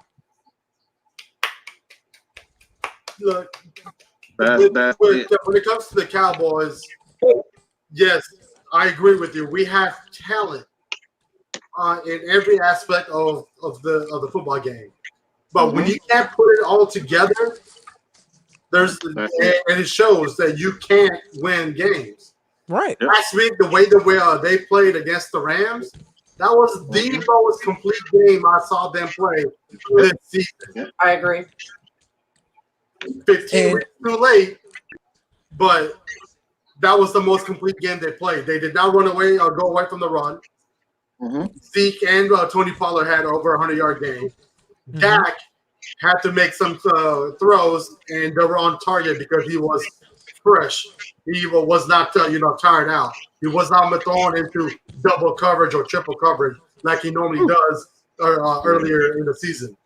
So, yes, but in order to have a Super Bowl winning team, I believe that y'all have to have a philosophy change. Needs to be the best in the NFL.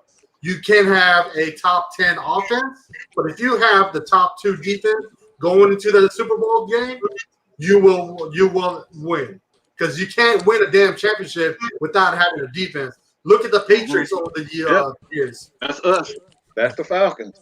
I'm just going to say something real quick. Dre about to get these skinny caps across his forehead. Hey man, I don't know. I have one question before we move on today. He's on fuck with us mode because this is what we do. Dre said he was going to be part of the show the best way he could because normally he'd be on camera doing this for real. But I do have one question before we move on. Yes, sir. How do the Cowboys proceed deep into any playoff run or deeper into this season per se if they're going to continue to try to make Dakota a pocket QB? That's not what he does. See, but he is afraid to run when he needs to run. Not a runner. I've seen Tom. Okay, but I've seen Tom Brady run.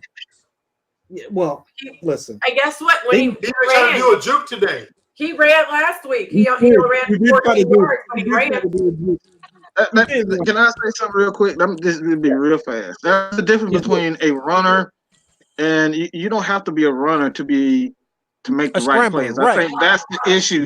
That's the issue with that. He doesn't run when he's supposed to run, and that's why they are right.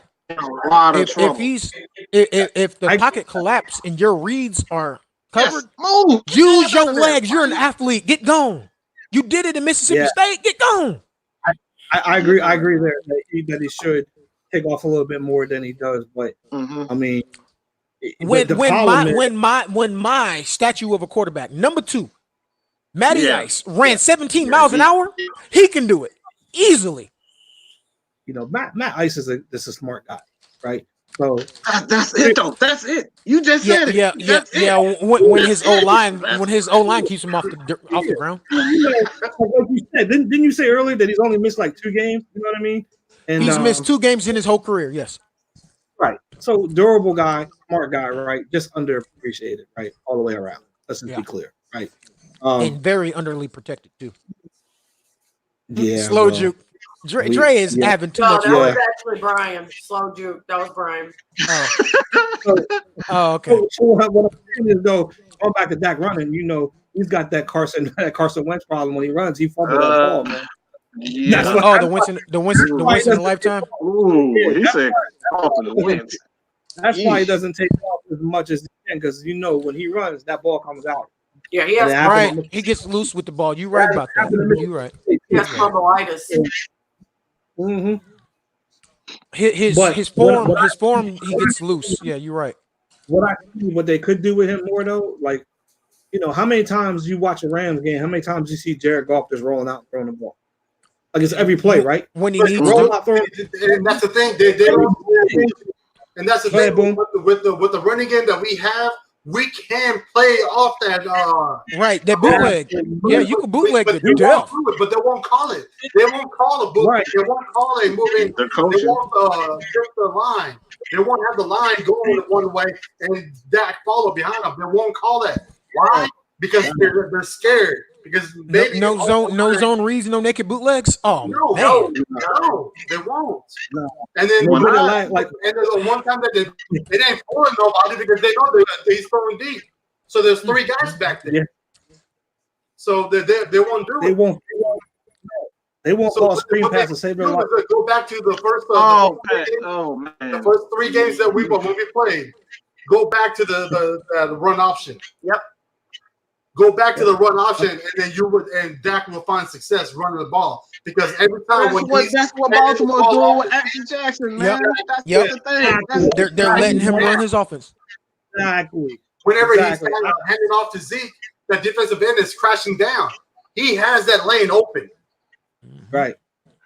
You know, here's the thing. Here's the thing with Dak, right? He's progressed so much from year 1 to year 4. And there's still room for him to grow, but you like where he's at in year 4, right? But, you know, again, like Mike said, how much of that is coaching, how much of it is just natural instinct? To like when I saw the Cowboys outran the Rams last week, that's the formula, right? We know that 21 is the key, right? We know that we need to feed 21. But we've all said it on this network all year. When you had Dak getting off to the start that he got off with throwing the ball, this is where the Cowboys dropped the ball, right? Mm-hmm. You had him throwing from the ball. Now's when you really should have worked in your running game, your short pass game, your screen game, these waggles, these rollouts. Keep him throwing short, making these easy throws that he can make because he's now showing you that he can make the tight window throws. His deep ball accuracy is one of the best in the league this year. right? Like it or hate it, he's there. He's got two really good receivers. Randall Cobb should kill anybody in the slot all day. Set Jason Witten down. Blake Jarwin. Nobody can cover that guy either, right? So you ask me, how can they make a deep run? This is how they make a deep run. The way they played the Rams last week, the way they need to approach every game going forward. Agreed. And boom, you said that 15 weeks too late. Nah, fam, it ain't 15 games too weak. Nobody cares about the regular season once you make the tournament. It's all about how you advance in those 4 games. I give a shit if we're 7-9 or 8-8. I'll take it. I don't give a shit what nobody say to me. I'll take it. As long as they in, then anything can happen. But we know what we know. We know nothing's gonna happen because we know what we got. The clapper's gonna clapper. Yeah. No, it's not that. It's not that he claps, right? It's that when he comes up against the team that they can beat, they play down. They play down. They play down to their talent. They don't play down. They play scared. They don't trust their team to make the plays that they need to make to win these games. Yo, what you just said right there. What you just said, they play scared. Now, they play scared offensively. Like, open that shit up. When they went down to New Orleans this year and they played against New Orleans, they didn't even. That was a beautiful game. That was a beautiful game. I thought that was a good game. They didn't throw the ball that much, and then they ran deep into the line when it wasn't running. It's like, if one thing isn't working, they're afraid to try something else about this team. For me, that's why I get upset with the coaching staff as a whole. It's like we don't adjust well at all. It's like our way is the best way, right? We coming in with this game plan, and when you come out with a 17 damn play drive that gets you a touchdown, your defense comes out and doesn't stop a damn thing. But yet you go away from number 17 plays that got you all the way down the field, right? I don't get that, right? So yeah, boom, you got a good point. I could very well see them walking into Philly tomorrow with those big heads thinking this is it. But the reason they're not going to do that is because it's Philly. If it was Washington, if it was New York, I'd be a little bit more scared because the Philly game is the game. But here's the other thing that we didn't mention either, Boom, and you'll have to agree with this. They're still playing with house money. They don't even have to win tomorrow to still get in. That's the bad part.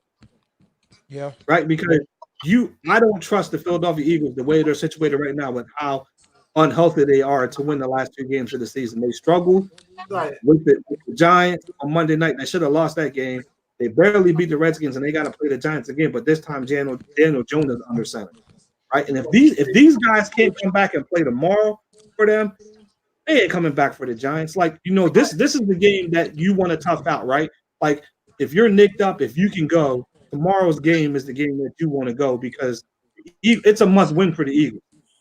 That's what it is. It's a must win for them to keep their hope alive.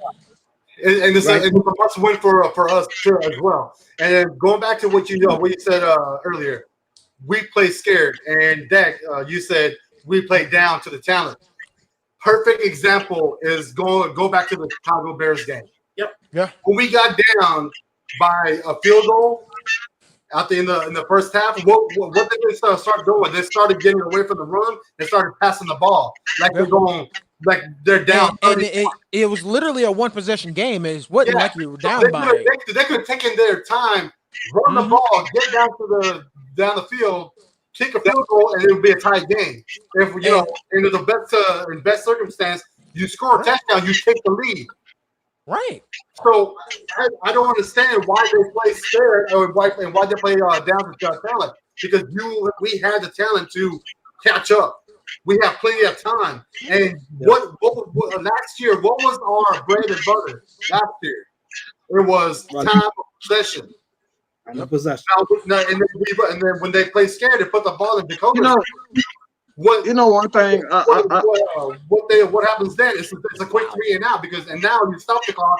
You give them plenty of time to queue up the clock and go down the field and kick another field goal and make it a 2-possession game. Well, one thing me and Mike have talked about all year is that if the Cowboys literally became more reliant on Zeke to where you pound the rock hard enough because Zeke is going to demand respect. Zeke himself demands you to stack the box. You stack the box to stop Zeke.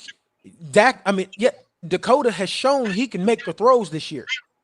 Now your offense looks like the Falcons did a couple years ago. And that's what me and Mike, we say this every week. We say this. We talk to each other every week and we say the same shit. Yep. And to expand on that, this is another, and you guys are probably like, yeah, Mike, you're right about this. But this is something. But this is where I have the biggest problem, the biggest issue with this team is that instead of bringing in a young tight end, you keep bringing that piece of shit, old ass Jason Witten, and you never control the middle of the field. And don't control the middle. How in the hell do you have a running back and you barely throw the ball to the middle of the field? I don't get that. Jason Garrett had a very good tight end and Jay Novacek. All right. How do you not know that you need more than an old ass Jason Witten to control the middle of the field? You don't do that. I don't understand this coaching staff. It is baffling. The Falcons have Austin Hooper. Mm-hmm. Yeah. Eagles have Goddard. I think his name is Goddard. I forget the tight end, but I think his name is Goddard. But they have Goddard. Yeah. They have tight end. Why are you not controlling the middle of the field to open up space for him to move around? He will have more rushing yards if they control the middle of the field. That's what's wrong with Dallas. They don't control the middle of the field. Everything is on the sideline. It's like watching a damn Georgia Bulldog game. Everything is on the damn sideline. That's funny. You're right about that. That's a very good observation. Who is this person, Taylor? He said, "Cowboys sucks. Get over it." Every time I watch out here, the Cowboys. And what is that number again? What fan base is he? Who knows? I think he's in the Midwest somewhere. I think he's a Detroit Lion fan or something. Well, there's the number. It's right there. Call the hell in so we can hear you. So we can debate your stance. Next, the phone line is not up. Yeah, the phone line's not up. I got off of it since nobody called in. The phone line is not up. I'll open it. I'll open it. Ain't no problem. Ain't no problem. You got something to say? Ain't no problem. Hold on. Let me get my Uncle Shay Shay going. Ain't no problem. That ain't no problem. Okay, here's that. Because, but yeah, you can bring it because I don't think you want these problems. You can bring it. You can bring it. Oh no, I don't think you want these problems. I don't think you want these problems. I can do a come on, get these skibbity paps. Come on. Ain't no problem. Because he's already called in. Look at that. Everybody keeps talking about how our team, we look at our schedule, but you're not looking at the team. Because me and Mike had like a 2-hour conversation about the Cowboys the other day. Mm-hmm. And I said to y'all, and I said to Dre, and I know I hate him too, but my fear is if we make it to the playoffs, my fear is if that team that showed up last week starts showing up in the playoffs and we start winning, and then Jason Garrett. Hold on, just a second. Hold on, y'all. Yeah, pull up. Go ahead. Ask your question for me one more time. Are we going to keep on letting Dan Quinn lose every game in the first half of the season, and then when he gets a streak at the end of the season, we let him keep his job, or is it time to move on? Well, he's only way I've heard, the only way that he is staying on the team, Jason Garrett is staying, is if we make it. LaDonna, wrong coach. The caller asked, "Are we going to let Dan Quinn continue to lose the games first half of the season, and then win games in the second half to keep his job?" To answer that question. And the answer is no, we're not going to do that. But the thing is we're not going to have more losing. Yes, but you got the actual answer to your question, caller, is that the fact of the matter is Dan Quinn isn't the actual issue with our team. That would have been our GM. Yeah. And there's going to be more season. There's going to be more changes in the off season to where Some personnel is probably going to start to roll, and there's going to be some players that's going to start to roll to where this team is going to be built in the image that Dan Quinn wants defensively, to where you'll start to see the hybrid 3-4 scheme, hybrid 3-4-4-3 scheme that he's been running the last couple games, that has been putting butts on that, putting quarterbacks on their asses. Because if you haven't realized, in the last 4 or 5 games, that guy that everybody said was a bust has like almost 8 sacks. So yeah, Quinn's not going nowhere.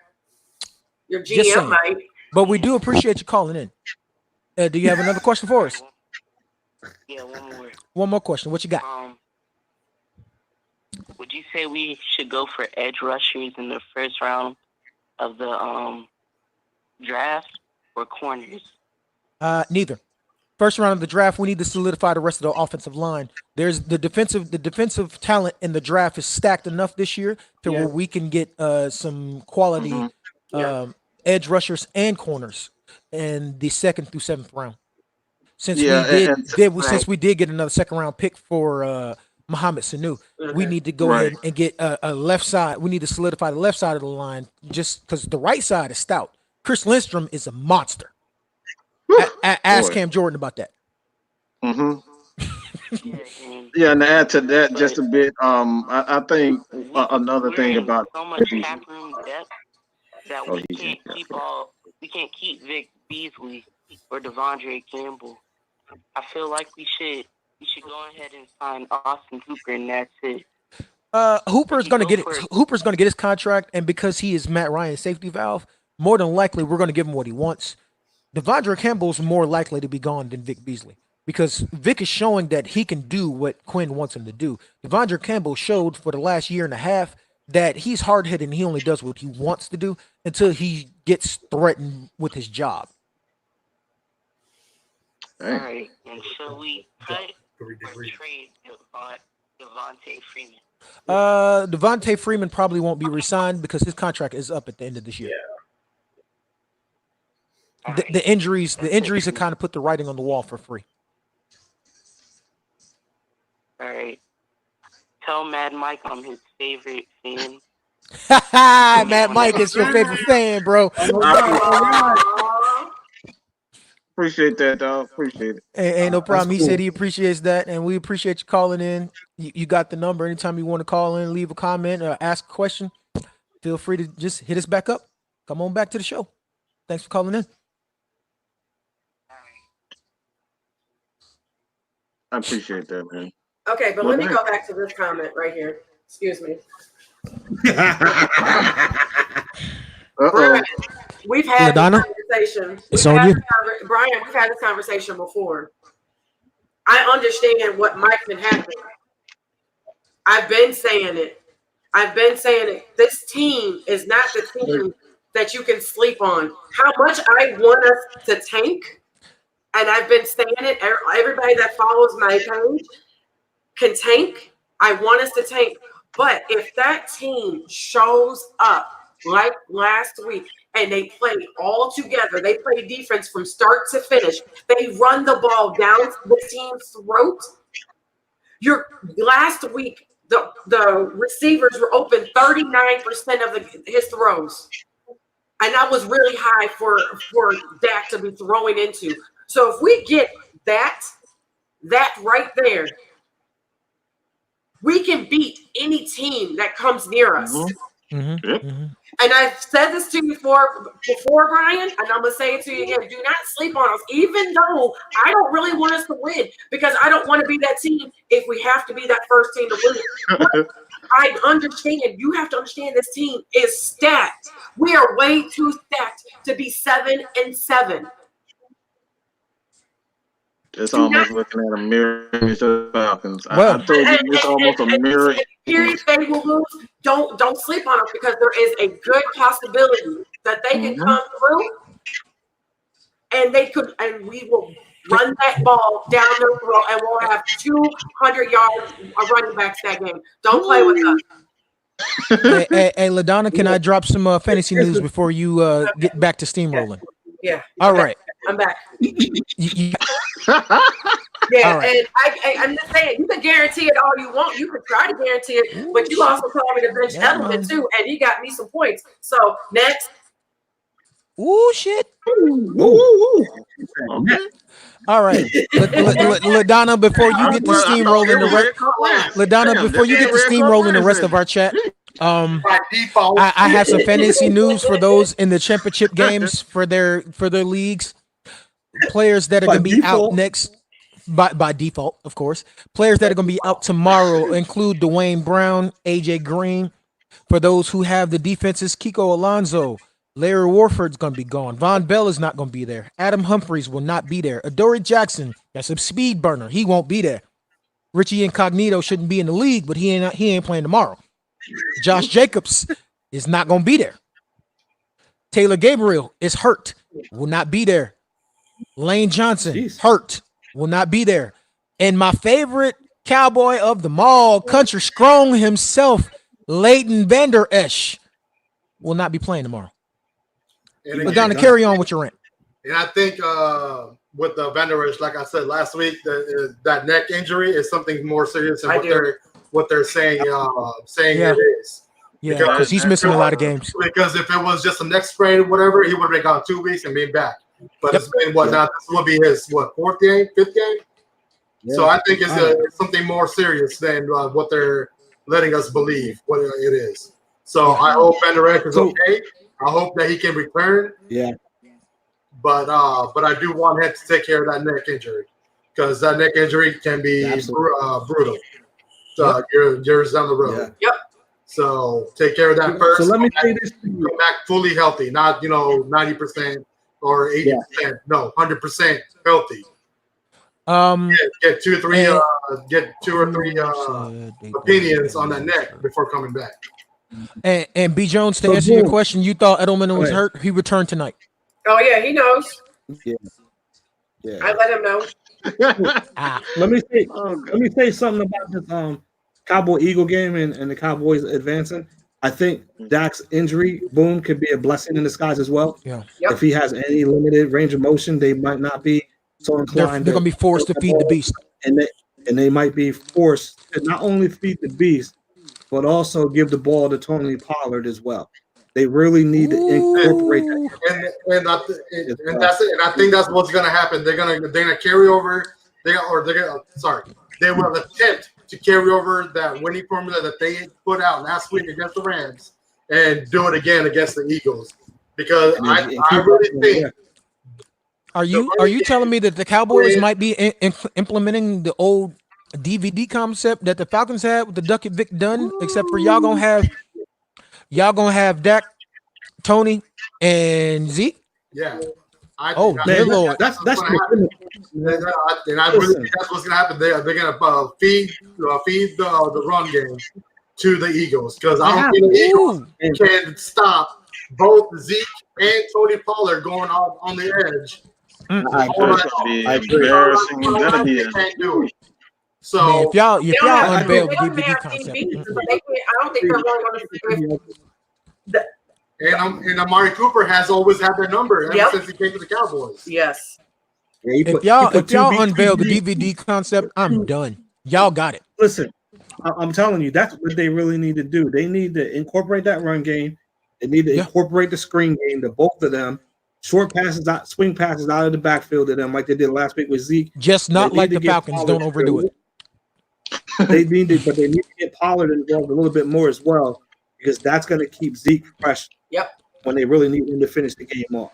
And Pollard has shown that he can run the ball well too. I think last week was a wake up call for them, and I think last week, and I'll touch on this. I think last week was the first week that we can say, boom, that they didn't play scared to a team that had a winning record. I think they came out and they did what they wanted to do, and you can see that Jason Garrett's influence was not on the offense. I think Kellen Moore was able to call that game the way that he wanted to call it.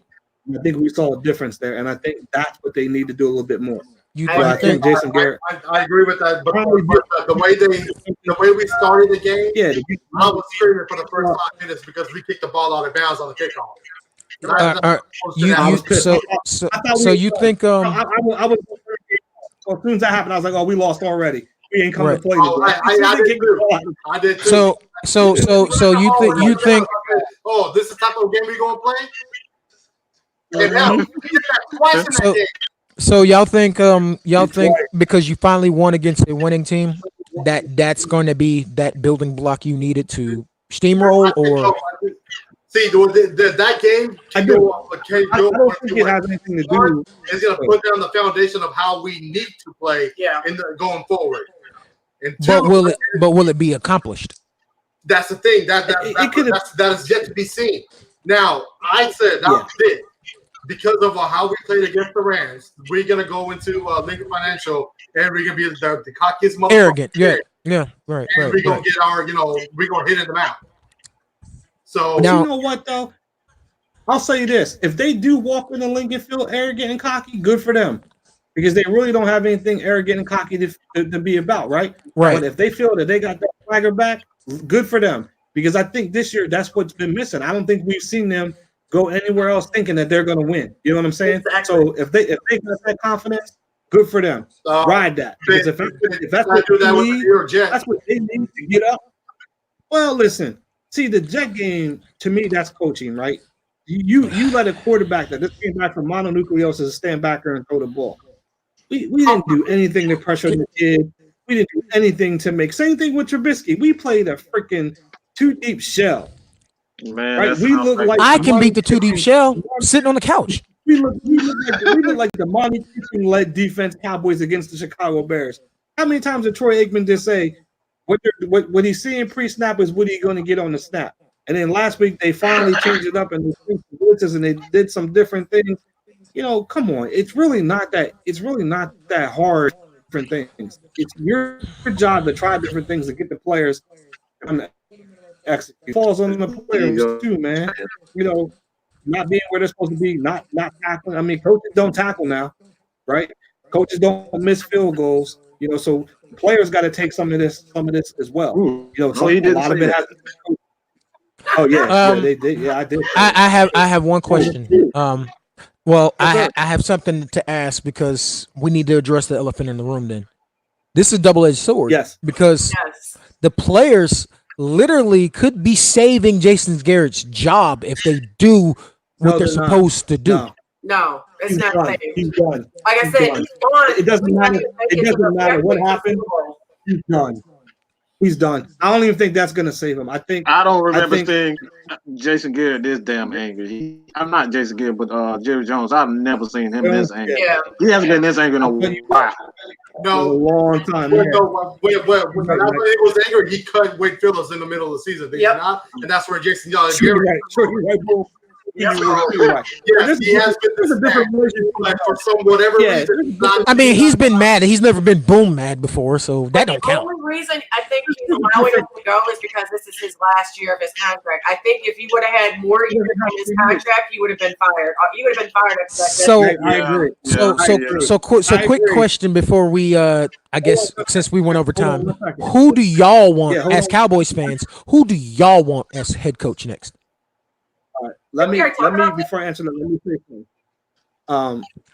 I think that the best thing, LaDonna, that can happen for Jason Garrett is if they do make a deep run, if they get lucky and win the Super Bowl, he can go out on a high note.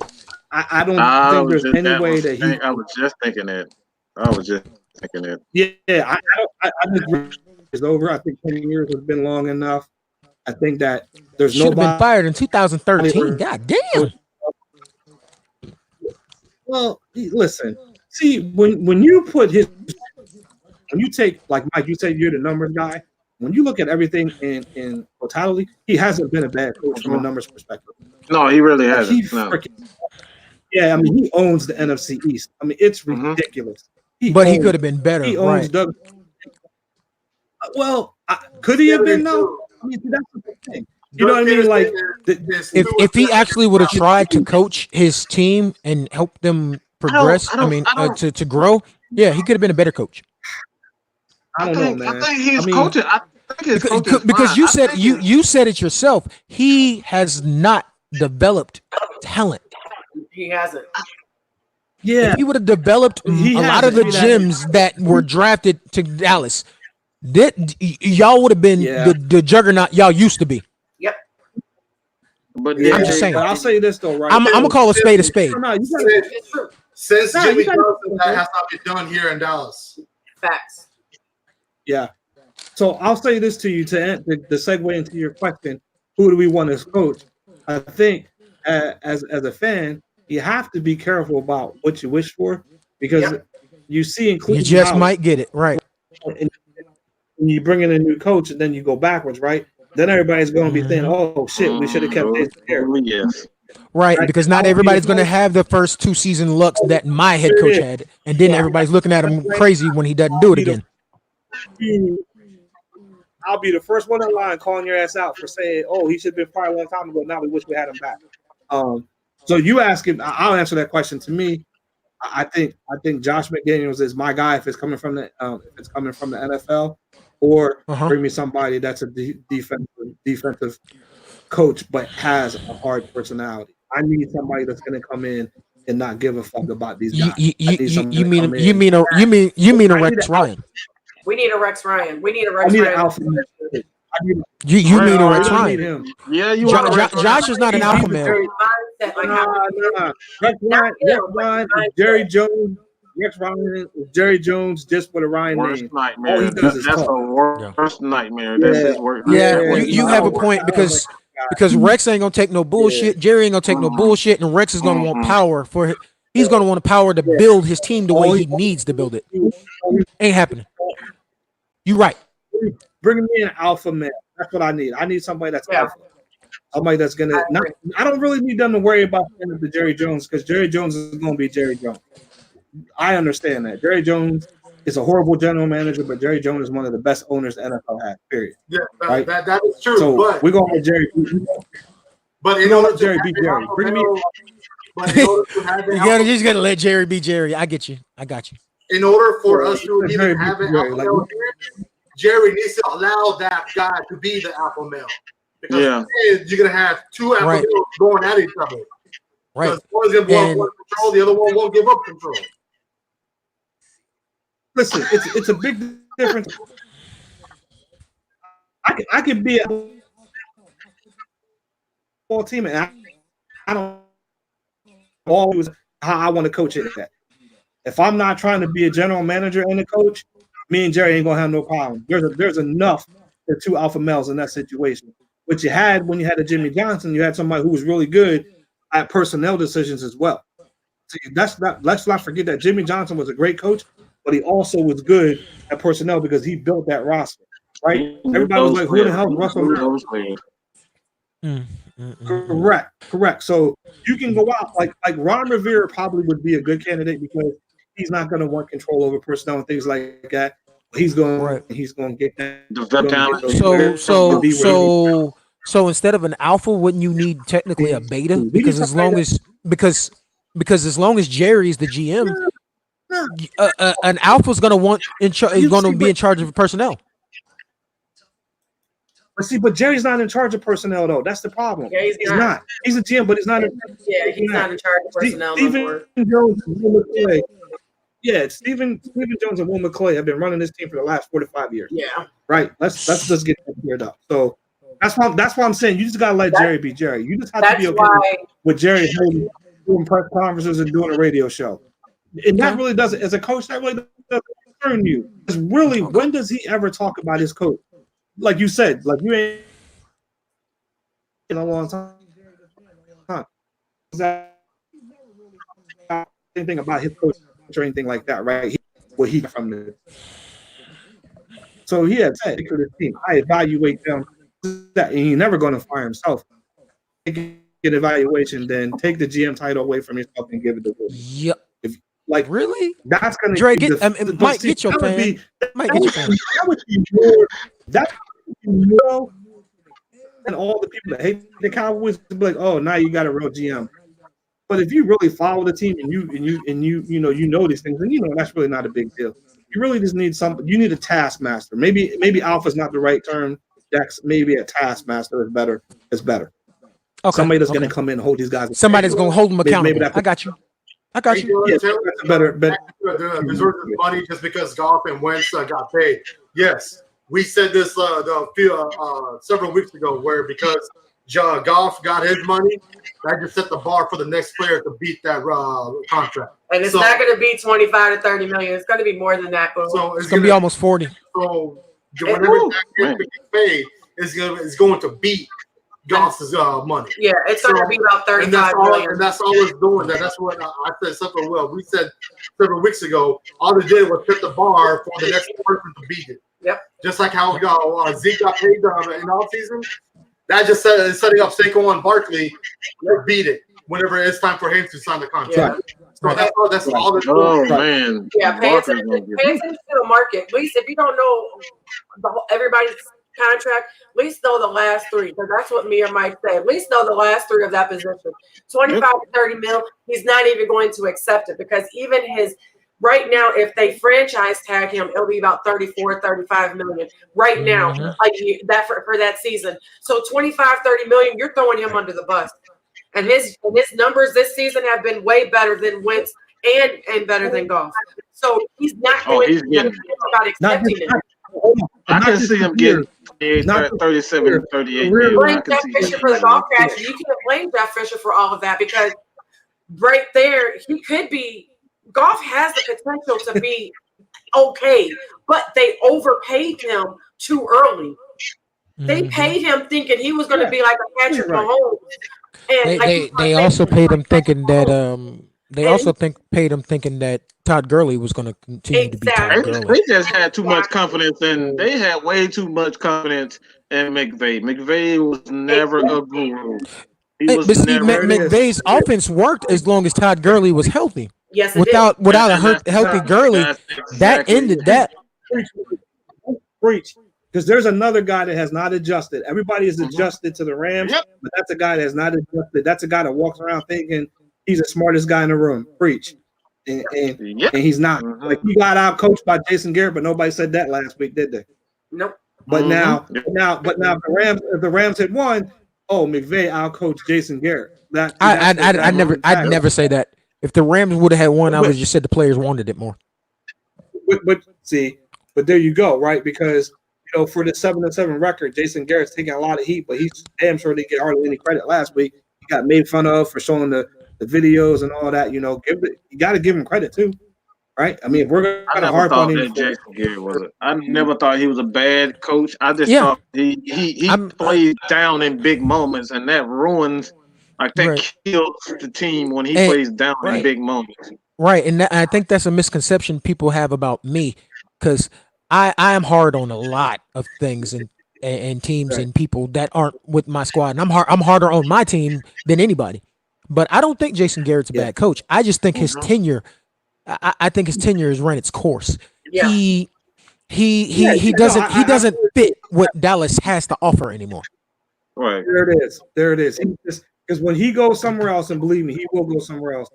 You'll see a big difference. Yeah. And maybe it will be not being around Jerry Jones, like Boone says. That will be some of it.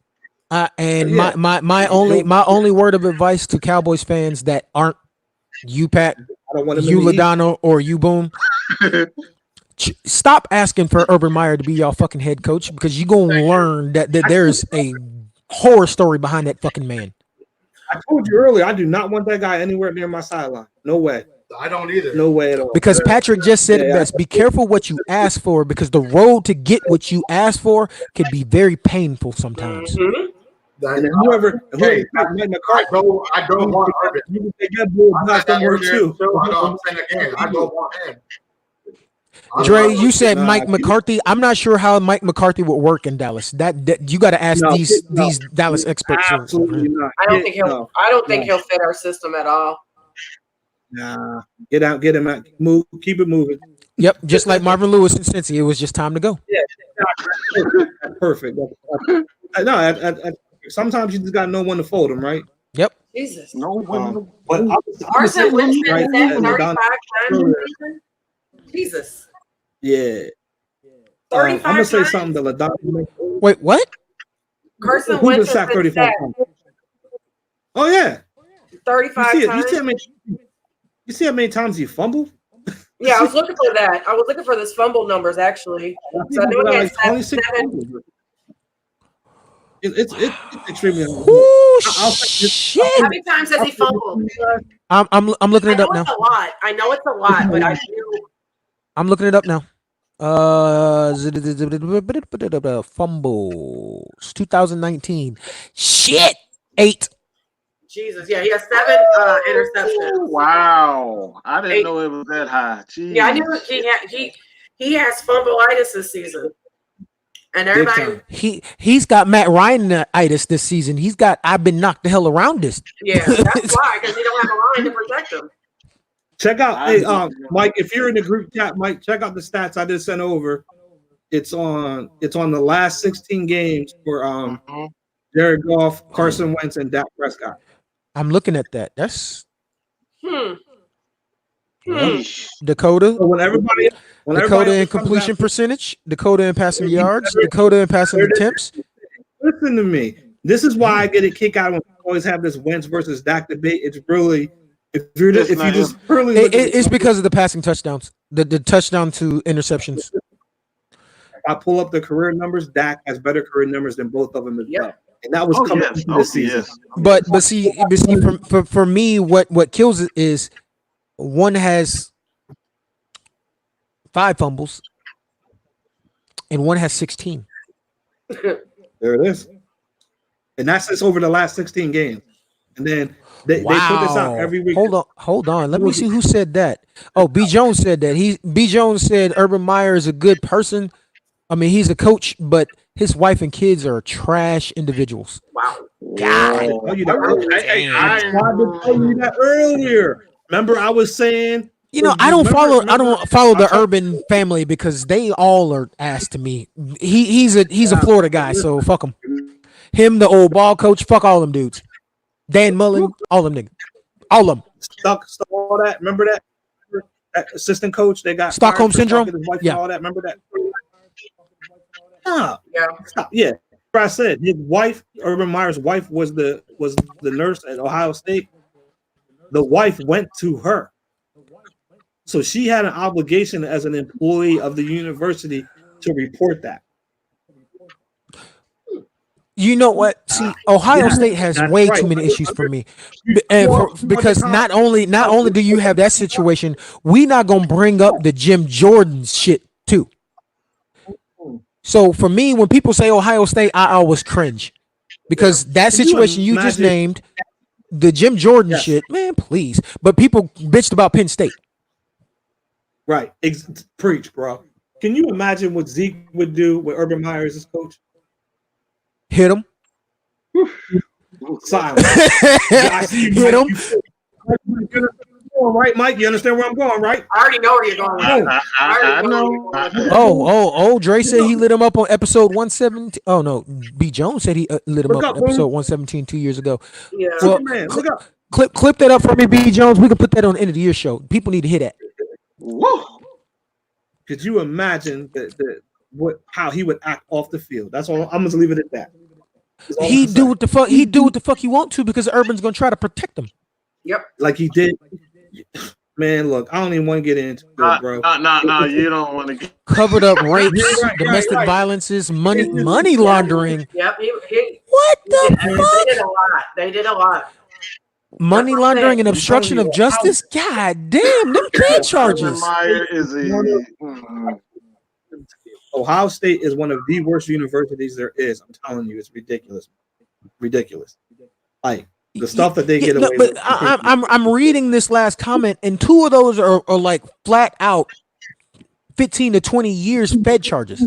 Money laundering will get you clinked up hard. Not Urban Meyer. There's a reason why. But you know. Yeah, I feel you. There's a reason why he's not on the college sideline, and it's got a lot more to do than his health. Yep. Okay? It got a lot more to do with his health, right? Like they always talk about Mark Jackson won't be an NBA coach because he's too religious. Think of the opposite, total opposite of college football. That's why he's not being mentioned. Like the only job he was mentioned for was USC. That was it. Think about that. Now it explains why when Urban Meyer was in Florida, why Tim Tebow was so beloved because it took There it is. all of the heat off of Urban. Yep. Yes. Because you got the perfect choir boy, the Bible thumper church boy under center. Whatever else you do doesn't matter because church boy's winning. There it is. But yet he wasn't allowed to be in the NFL because he was too religious, right? Makes no sense. Nah, he wasn't allowed to be in the NFL because he was just ass as a quarterback. Well, they'll tell you we see with our eyes, but we know he could have played a different position in the NFL if they really wanted to. Yep. He could have been a decent running back. Could have been a tight end. He should have been a tight end. Could have been a tight end. Could have been a He could have been a decent. He could have been a decent knockoff Christian McCaffrey too. Probably could have been a punter. Them trick plays to occasionally have the running back throw it. Taysom Hill. Could have been lovely. He could have been Taysom Hill. Yeah, he could have. Before Taysom Hill, right? Could have been a Swiss knife, man. Yes, they do. Just right here. I'm interested. I am very interested to see what they dig up in this Netflix special on Aaron Hernandez because this is about that scares me, to be honest. I don't know what I'll find. I don't know what I'll see with that. Well, I will tell you this. And then I will say something real quick because we're talking about Urban Meyer. Jerry has already came out basically like degrading college coaches, like saying college coaches. Basically, he said college coaches. He doesn't think they have what it takes. Oh, he's still mad over by Switzer, huh? He's still pissed over Switzer. Barry. Yeah, he never got over Barry Switzer. Yeah, he never got over him. So I don't think that's why I don't think, even though we're linked to like 20 college coaches, I don't think we're going to get a college coach. Only Lincoln Riley. Yep, that's the only one he might have a chance. And the only reason why that is because they know him because he was recruiting his grandson to Oklahoma. Yeah. So they actually have a personal relationship. I sent you that story, right? Didn't I send you that story on that LaDonna? Mm-hmm. Yeah, because I was trying to figure out what the tie was because I've been hearing that cat's name for a couple of years, but college coaches really don't transcend well. They really don't. I mean, Cliff Kingsbury isn't doing too bad. He had the same record as he did in college. Ask Chip Kelly and Alabama. Chip Kelly had and Nick Saban and Chip Kelly. Ask them about how the difference between college and pro is. If they would have went the way that Tom Coughlin went, and they came through and started as like a different, worked their way up, they would have been fine. Yeah. Steve Spurrier was a horrible NFL coach. Oh man, the old ball coach sucked as a football NFL coach. He was a horrible college coach. But matter of fact, nah, we ain't gonna talk about Bobby Petrino, bitch ass. You guys like Nick Saban to come off Alabama to Dallas? Nick Saban? No. Yeah. No. That awkward silence should tell you all you need to hear. Exactly. I'm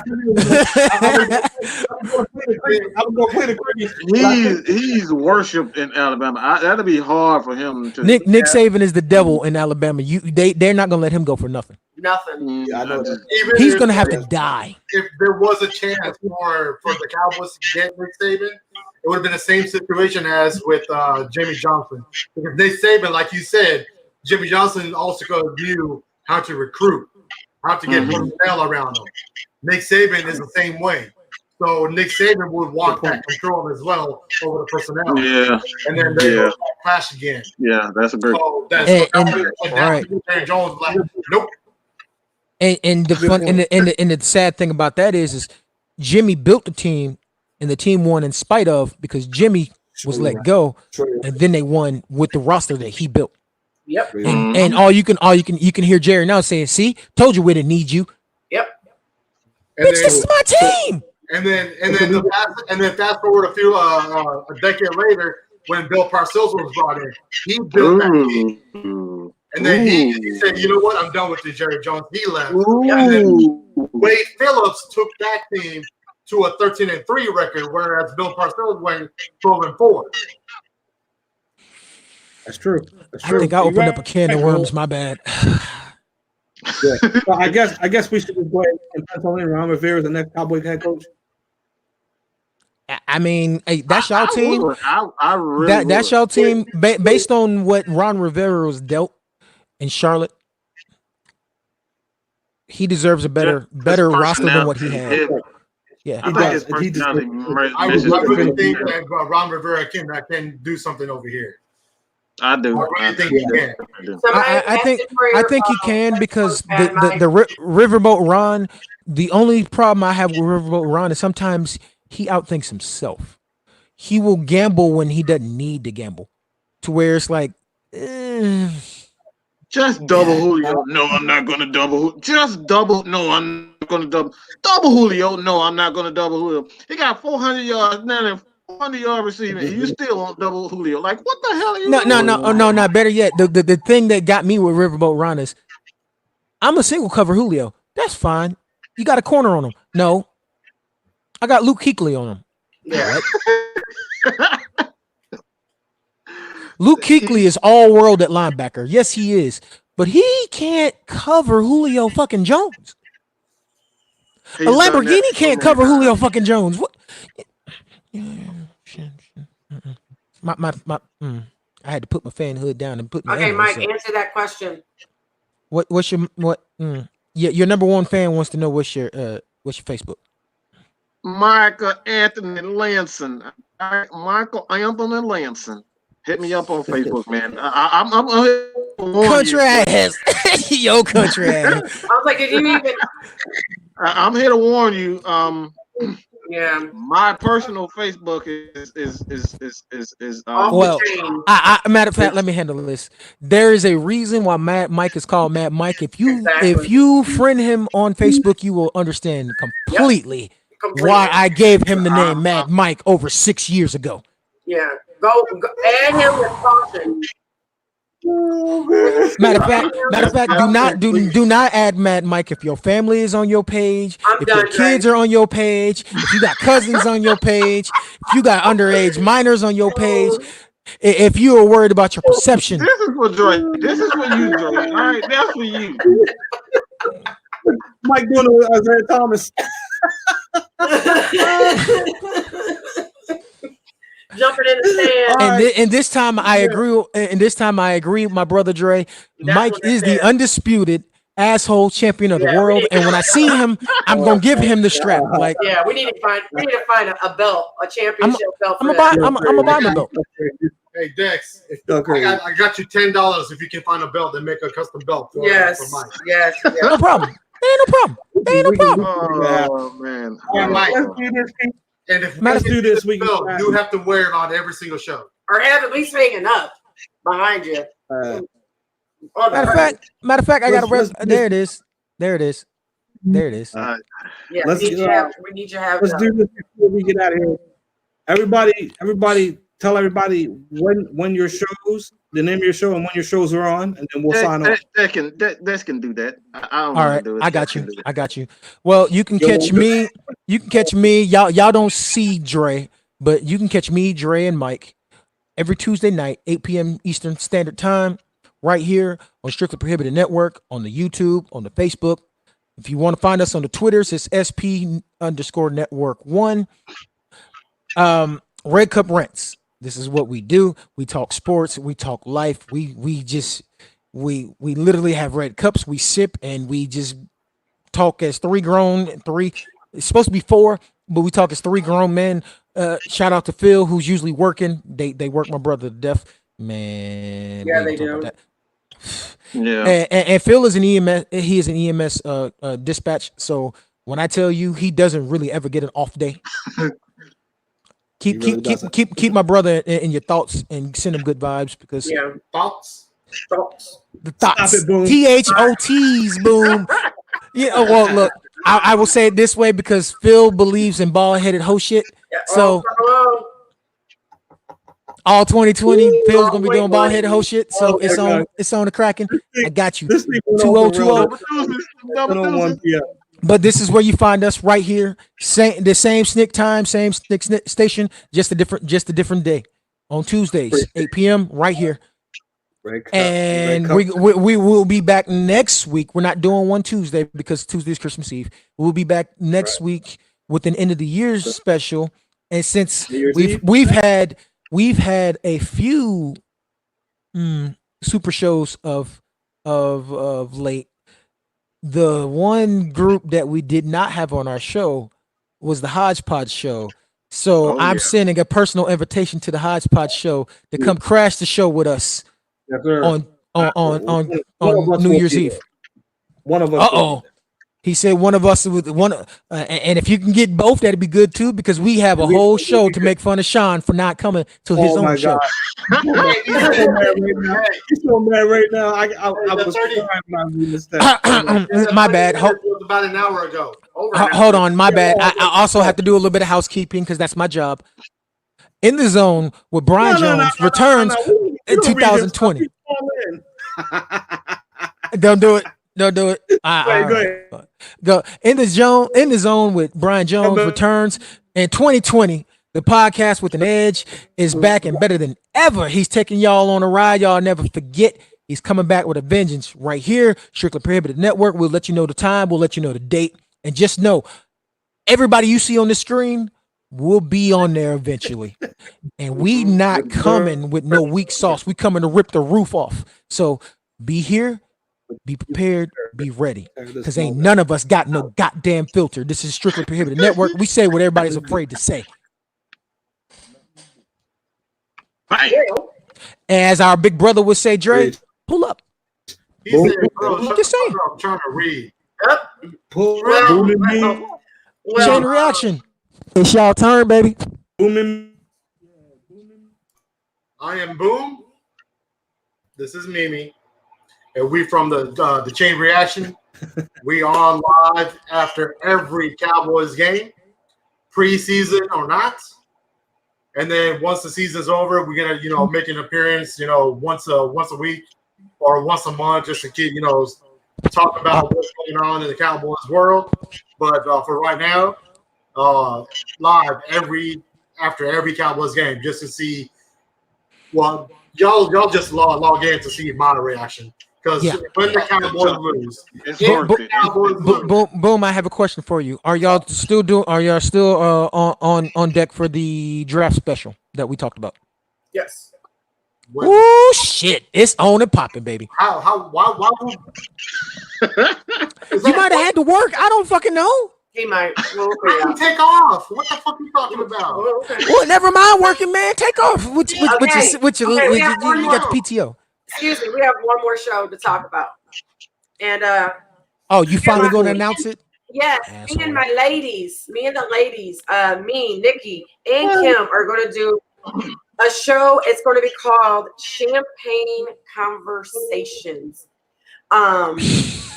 This first one is actually a touchy subject. It's going to talk about kids not having a father figure in their house and how it affects them all around. We are going to get positive stories. We are going to get negative stories. So it's not going to be just, we're going to throw all this negative stuff. No, because there are some women that have overcame the outcome. But we're going to hit touchy subjects each month, once a month. And we're going to do this that everybody needs to hear these conversations. Everybody needs to talk, because we want you to end up listening to us and then go to your child and talk to them about these conversations. We have another one is talking about self-esteem. Another one is we have an idea of what are you taught about women and how do you teach your kids to respect themselves and respect the mate that's in their life, if male or female, it doesn't matter. But a lot of people weren't taught that. So we have one, keep your relationship going. How do you keep your relationship going? We have a lot of ideas. But like I said, it's going to be once a month. If you would like to talk to us, or, even if you have a story, but you don't want to be on the show, hit me up. We'll say it anonymously. Only once a month, LaDonna? Find me on Facebook, LaDonna Samani. like I said, hit me up. We won't say your name because, like I said, I know I have a lot. We're gonna have a lot of people probably saying want to tell something on different topics. So I would love to hear everybody's story, positive, negative. It doesn't matter because we have to. That makes conversation when you have both sides of the spectrum. Okay. LaDonna, y'all only coming on once a month because I think we're only right now. We're gonna do once a month, just so we can do the research. Because I live with one of the co-hosts of the show, so I'm probably gonna have to run the IT for her side. So I kind of those things. So I understand. Right now we're looking at probably once a month, unless we start getting way more. Any specific day of the week in mind, or we're just doing it on Thursdays. It's going to be the first one is going to be January 16th. Time? It's going to be 9 p.m. Central. 10 o'clock Eastern? Yeah, 10 o'clock Eastern. Oh, shit. Well, okay. We'll make that happen. I've been informed I need to do a little bit of housekeeping. We do have a potential wrestling podcast on the way. That will be with me, yours truly, Dex, Mad Mike. He will be there. Our Canadian bruiser himself, Matt, will be there. You guys ain't really met Matt yet, but when we introduce you to him, you either love him or hate him because that's just who he is. There is no in between with Matt. And Phil will be there when he gets an opportunity. We will bring in guests as well. So if anybody watching, listening, likes wrestling, watches wrestling, wants to discuss wrestling, the state of wrestling, which damn federations you like, because that is what they're actually called, federations. The ones you like, the ones you watch, the ones that you grew up with. The style of wrestling you like. Do you like old school wrestling where it used to be brawling? Do you like the new stuff where they actually do the flips and the dips? Come see us. We'll let you know the time, we'll let you know the date, and we'll let you know the name. It's still in development. That's coming from Mike. Hodge Podge. Yes, Mike. Yes, sir. What you got? It's time for you to go ahead and send us up out of here. I know everybody ready to go home. Well, Hodgepodge Sports Show on Saturday night. Well, me and my man, who's the ghost tonight, Sean James Harrison, coming from Baltimore and Philadelphia, PA, respectively. This is our last show for the year, so we wanted to invite our friends from SB Network that are host us to come on. So I appreciate all of you coming on and talking with me. It was really nice to meet you all as well. This was great. It was a great time. So I want to wish you all and your families happy holidays to you and a happy new year. And then Thank you. hopefully we can do this again together real soon. I know I'll be talking to Boom and Mimi tomorrow after the Cowboys post that win. Then we'll get it on. So from all of us here at Strictly Prohibited Network, we wish everybody a Merry Christmas, Happy Hanukkah, Happy Kwanzaa, and a Happy New Year to you and your families. And we will see you all very soon. Patrick, we want to thank you we just want to thank you for the rest of us here at Strictly Prohibited Network. We want to thank you for inviting us to come on. It was a blast. It was a pleasure. Ignore Matt Mike over there dancing and all that shit. Oh Lord, there they go. But we want to thank you all. We want to thank you for bringing us together and allowing us to take part of your show. You got some Atlanta, you got some Philly, you got some Dallas. You know, it's love from all around, and we got KC in spirit. We got Canada in spirit. We got South Carolina in spirit with Phil. We want to thank you for inviting us on your show. Yes, we're all part of one network, but this is your platform. This is your show every Saturday night, 10 o'clock Eastern, right here. Mad Mike, what the hell's going on with your chat, bro? Exactly. Check him. Thanks. Yeah. All right. We are out. Good night, everybody. Right. We out of here. In that broadcast right now. We're going to end that broadcast.